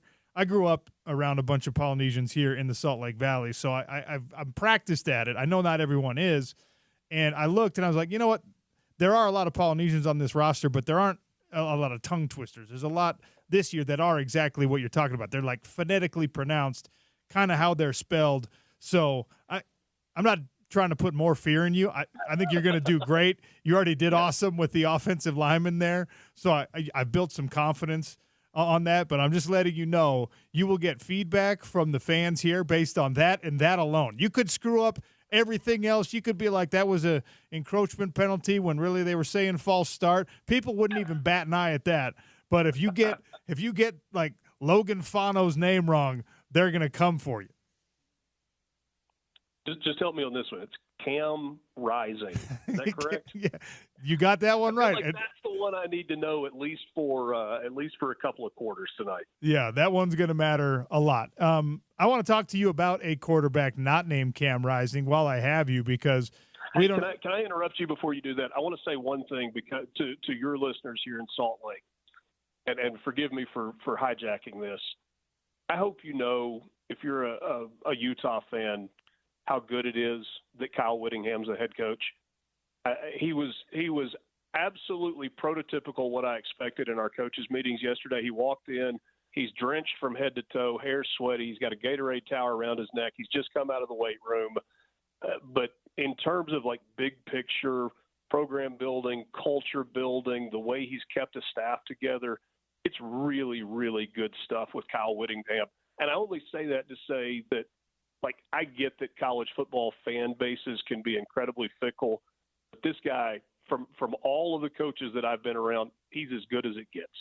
I just wanted to say that before we moved on. No, I'm glad you did. That is music to the ears of every Utah fan who I think finally the appreciation for Kyle Whittingham matches the level of performance that he's had. There were years where, fan bases are not realistic and, we didn't win the games in November we needed to. We didn't win the conference championship game. We got to talk about moving on. Now people realize what they have here in Salt Lake City, and I think the acknowledgement that we're nearing the end. I don't know if that was part of your conversation at all, but I think it's 3 years max left with Kyle Whittingham. So I'm glad you brought up that point, because you gotta know what you've got before it's gone, and people here in Salt Lake finally do. That's fantastic. That's great to hear. We didn't talk a lot about the future. I mean, we talked about it more with Morgan Scally and kind of how he approaches his job on a day-to-day basis with that announcement out there than we did with Witt. He did not give off the vibe of somebody that was running out the door at the end of this season, though. I will say that. Interesting. All right, I like that. Richard Cross for just another minute here on the Sean O'Connell Show. He's on the call tonight for Utah versus Southern Utah as the Utes open up their 2024 season. Because I've got you, and because you're down there in Oxford, and because you've been paying so much attention to Ole Miss and high expectations there, Jackson Dart was a phenomenal star quarterback in Draper, Utah at Corner Canyon that has emerged as the powerhouse school here in our state and producing Division I talent. And now Heisman hopefuls. I mean, this is a guy with, the second best odds, third best odds to win a Heisman Trophy in some books. Your thoughts on Jackson Dart and the expectations surrounding him for Ole Miss? It's funny, and this would probably disappoint some people that live here, but for a while I felt like Ole Miss fans had to be reminded that he was not a Southern California kid because he transferred in from USC and he's got the long hair and, kind of has that look to him a little bit. People had to be reminded, like, no. He's from Utah. This is a guy that loves to hunt. He loves the outdoors. Comes from a family that feels that way about it. And I feel like that's kind of the mentality that he plays with. And part of the reason it's endearing. In some ways, the style that Cam Rising plays, Jackson Dart plays with that, where you look at him, you're like, if you could just slide a little bit more, if you could run out of bounds a little bit more, I think everybody would feel a little bit better. Everybody would breathe a little bit better. But I think that's part of what's so endearing to a player like that's teammates, right? They know their guy is one of them. He's not a pretty boy quarterback. He's a football player to go along with being really good. The thing about Jackson and Ole Miss this year, this is unquestionably 100% his team. Ole Miss released they do kind of a weekly documentary show. It's called The Season. And they released that today, and a lot of the content early in the show was about the role that he took in the recruiting process and the transfer portal process last December when they were getting ready for the Peach Bowl and then kind of leading up to that early signing period. Yeah, he was as big a recruiter as anybody on the staff was. They got, and I think the ultimate reason for that, he knew he was coming back for this last year, even though they didn't announce it publicly until after the bowl game. But it was like, okay, if I'm coming back to do this one more time, let's get this roster in as good a shape as we can possibly get it so that we are able to try and make a championship run. Is Ole Miss good enough to win a national championship? I don't know. I mean, there's some really, really good football teams. It takes good fortune. Matchups matter. It takes good health, all of those things. I do think that this is a roster that is more talented and deeper at the line of scrimmage than maybe it has ever been. And it is the most anticipated football season in my lifetime. My family moved to Oxford in the late 80s, and so I've kind of been around Ole Miss football for a little over 30 years now, 35 years, and there's no question this is the most anticipated season. And Ole Miss fans have gotten to a point where they've said, short of the college football playoff, this season is a disappointment, which is kind of a weird thing to hear if you've been around Ole Miss football for a long time, because for a really long time, an 8-win season, a 9-win season, that was an exceptional year. Ole Miss wins 10, 2 seasons ago, they went 11, or 3 years ago, they went 11 last year, the most in school history. With so many pieces coming back, it's got a chance to be a really fun year in Oxford, Mississippi. Well, people here in Salt Lake City will keep at least one eye on it because of the local boy. And Salt Lake's become a big city, but we still treat it like a small town. Everybody knows everybody, and everyone's got some vested interest in the local products that come out. So weirdly, there's going to be some Ute fans and some Cougar fans and some Aggie fans that are hoping that, Ole Miss does big things this year because they got one of our guys. Yeah, that's really cool. And it's been neat. I've been here, 36, 48 hours now. I got in late Tuesday night, and it's kind of cool to see the vibe of a college town in a big city, because so many times when you have a big city and there is a college there, it's just, it's kind of out on the island and the city's focused on, pro sports teams or whatever else. In a very short time here, I mean, I know there's a passion for the Jazz and, whatever else, but this feels like very much Utah country. And then I'm going to scoot over to Provo for the BYU game on Saturday night. This is a little doubleheader action. I'm anxious to visit that spot as well. Yeah, I think you'll have a great experience at both. Hopefully everyone's nice to you. Have a great call, Richard. And again, thanks for joining me today on a game day. I know it's busy. Good luck tonight. I'll stick my head in the booth if I have time. Please do. Love to see you, and thanks for having me on. Richard Cross, at RichardCross_STM. Give him a follow on X. He's on the call tonight. Utah versus Southern Utah, opening the 2024 campaign. Before we get to the break here, I don't know if I've reminded you yet today, but my friends at PostNet, I really mean this. My little brother lives in Oklahoma, okay? He always wants fresh Ute gear every season. I go up there to the campus store. I grab him a T-shirt. I only trust one place to get it to his house in Oklahoma on time, intact, unblemished, and that's my friends over at PostNet. They're in Draper, in North Salt Lake, in Spanish Fork, and in West Valley. And the reason I trust them is because they actually care about your packaging needs, your shipping needs, your printing needs. If you're going to them and saying, hey, I need a big banner as we're doing fundraisers for the local high school football team, the logo's got to be this big, it's got to look this great, the color has to be exactly this, they're actually going to make sure, with an exacting detail, that you get what you want, because they genuinely do care. They pride themselves on customer service. PostNet and postnet.com, dependable solutions. I'm telling you, you don't want to go to the big box versions of this. You don't want to go take your printing needs to a massive corporation that sees you as a number on the balance sheet and nothing else. Go down to PostNet and Draper, stop by North Salt Lake, Spanish Fork, or West Valley. Tell them that OC sent you and ask them about their virtual mail service where you can manage your physical mail digitally.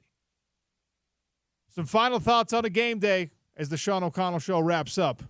It's your home of the Utes, ESPN 700.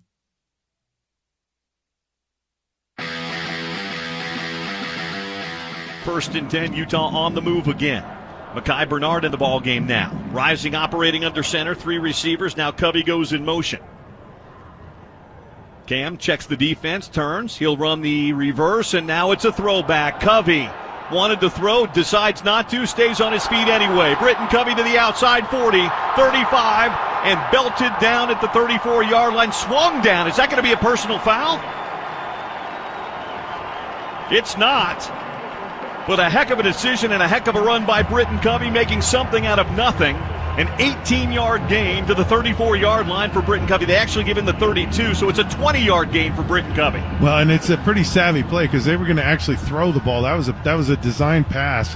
Great call here in that situation, and Covey very heads up. I mean, it's like a punt return for Covey on that last play. He tried to do that against ASU a few years ago and did the exact same thing. They had it defended well. Cam Rising changing the play at the line of scrimmage. 1st and 10 from the ASU 32. Play action this time for Cam. He's going to take a shot down the field looking toward the end zone. There's a flag. That's pass interference. They were trying to get the ball along this near sideline to Money Parks, and he got interfered with at about the 7-yard line. That'll be a first down. Yeah, and this is something Utah's really felt that they have an advantage, and they've been taking these shots down the field with these guys, but clearly Money Parks just gets bumped. Well, yeah. Very, very, he's going to win this battle right here, and ASU defender just basically manhandled him out of bounds. Into the University Credit Union red zone for the 3rd time today. 1st and 10 from the ASU 17. Rising under center, turns and gives. Tavion Thomas bouncing to the outside. Tavion turned down at the 15-yard line. Oh, they'll mark him at the 16. So that'll be a 1-yard gain for Tavion Thomas. Yeah. Looked for a minute like he might get that edge. And he should have stayed inside. I'm not sure why he dipped outside because overthought it. Rising gives to Thomas again. 2nd level Tavion inside the 15 and down to about the 12. That'll be a pickup on the play of 4 more yards. 3rd down coming up. 3rd down and 5 for the 12-yard line.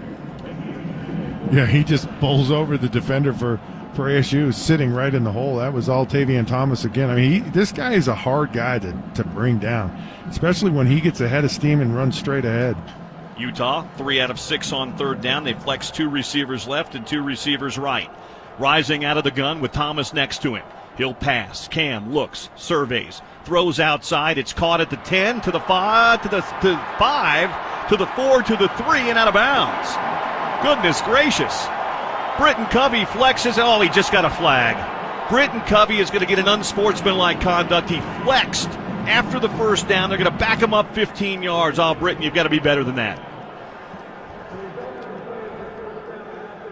Instead of 1st and goal at the 3-yard line, it'll be 1st and goal at the 18-yard line because Britton Covey, after being tackled out of bounds, decided to get up and flex on the ASU defense.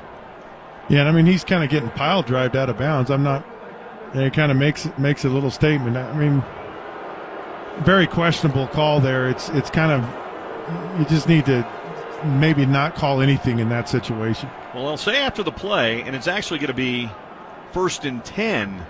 Is that right? No. First and goal back at the 20-yard line. 1st and goal. Rising under center. Tavion Thomas. Nope, play action. Cam's going to look. He's got a man open at the 5-yard line. That ball is caught to the 3-2-1. Touchdown! Touchdown! Was that Brand Keithy? You bet it was. Brand Keithy, 20 yards. And a Utah touchdown. We're a PAT away from being tied at 21.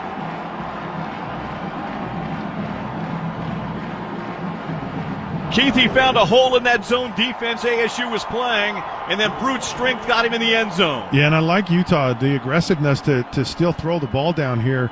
I mean, you got 1st and goal from the 20-yard line. It's a tough thing to get in, but you also have some extra space, and it gives you a chance to make those shot plays down the field, which Utah did. Britton Covey better buy Brand Keithy a burger a little bit later on tonight because he bailed him out. It's a touchdown for Utah, and the Utes have come out of the locker room with 14 unanswered to level this match up at 21 apiece. Here's the Jordan Noyes kickoff, high and end over end. Rashad White will look at it, but not bring it out. Jaden Daniels and Arizona State now. Now it's a big drive for the Arizona State offense after they've been shut down here in the 2nd half. Yeah, and all you feel like you have all the momentum, and then they just haven't had anything happen here, and now all of a sudden they're in a tie ball game, and so it'll be interesting to see how this Utah defense handles ASU.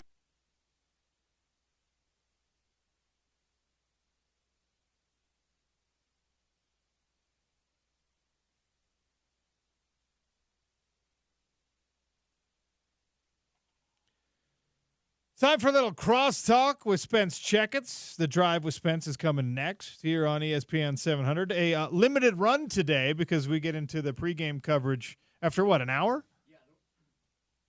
Hello. There we go. The way I see it, you're throwing me just a quick swing pass out of the backfield. Little check down. Right? All right. I can get you a first down. You're Charlie Vincent today. Yeah, I can get you a first down. All right. And then after I get the first, I'll hand it over to Porter and Big Ike Asiata.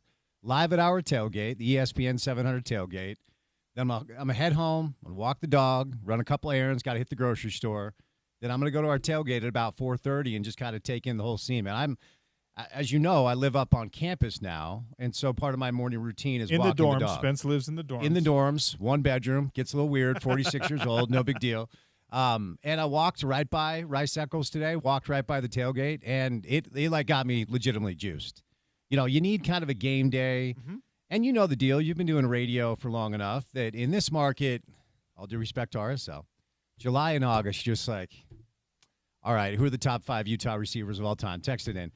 But in our minds, it's like, damn it, we need a game, And so doing some digging on SUU, Coach Fitzgerald, who you did a good job with interviewing the other day, he's done a really good job. Dude, they're on the rise, with man. This program. 1-10 his first year and 11-11 since then. They play in the 3rd hardest FCS conference. They're picked 3rd in their conference.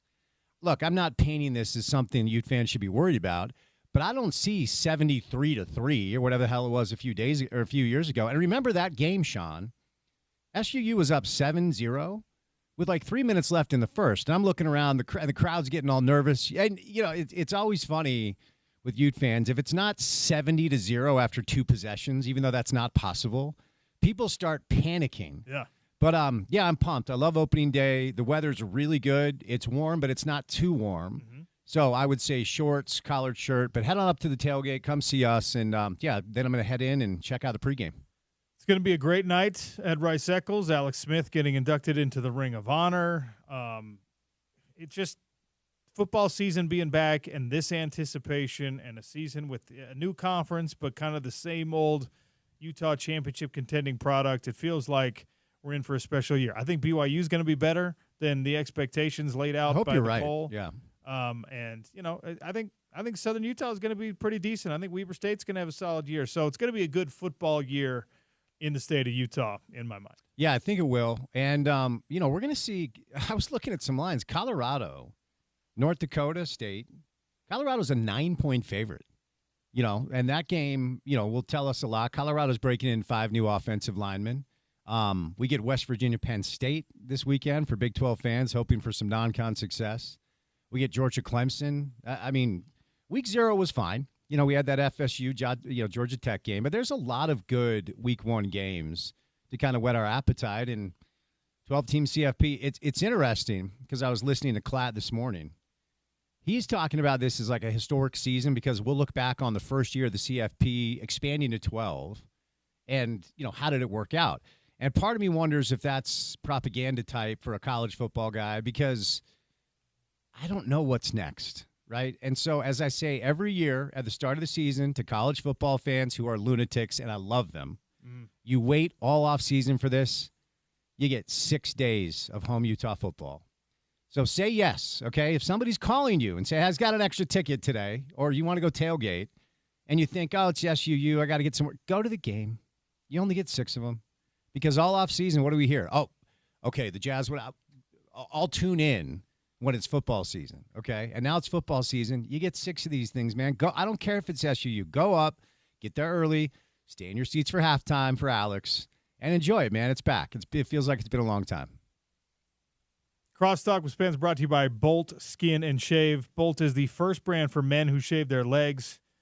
It's a Utah brand leading a new revolution in men's grooming, and they've got a full suite of shave products, starting with the 5-blade performance razor. I don't know about your legs, but that thing, when you got nasty neck beard going on, that thing glides through it like butter. Yeah, no, and the aftershave, the lotion, and that stuff's expensive, man. And the Bolt package is super affordable. You get our discount if you use ESPN at checkout. So a lot of people are shaving their legs these days. For me, I don't know if you're old enough to have the weird hair leg growth. That's where I'm at. Like I get patches on the calf, so I might as well take it off. For me, the weird hair comes on the earlobes. Oh, you're at the earlobe growth stage. I don't know why it happened, Yeah. and I don't really even know when it happened. Yeah. But I get werewolf ears now. I'm only 40. Yeah, I don't know why. That feels young to have the hair, ear hair situation. Yeah, I gotta be waxing them and everything. It's not great. Does the wife look out for you though? If you're hanging out and she's like, "Oh," she'll do a little pluck. All right, that's good. Yeah, she'll pluck it for me. You got to have somebody to have your back if you have ear hair. Boltshave.com. Take care of all of your men's grooming needs. What's coming up on the drive? Nothing. It's an hour. Okay, so we're gonna bring in Dave Bartu, College Football Matrix. We're gonna get weird. Right out of the gates, I'm going to give you my pick for the game tonight, and then I'll give you my pick for the Utah season. And then, like I said, Sean's throwing me the check down. I'm going to get a first down. I'm going to get out of bounds, and then I'm going to throw it over to Porter and Ike, and they're going to have you taken care of. But it's back. Like I said, say yes. Go to the game.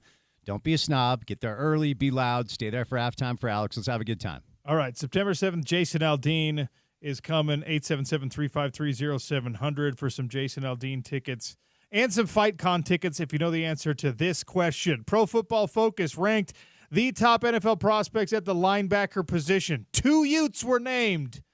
Lander Barton was number 3. What ranking did they give Karene Reed?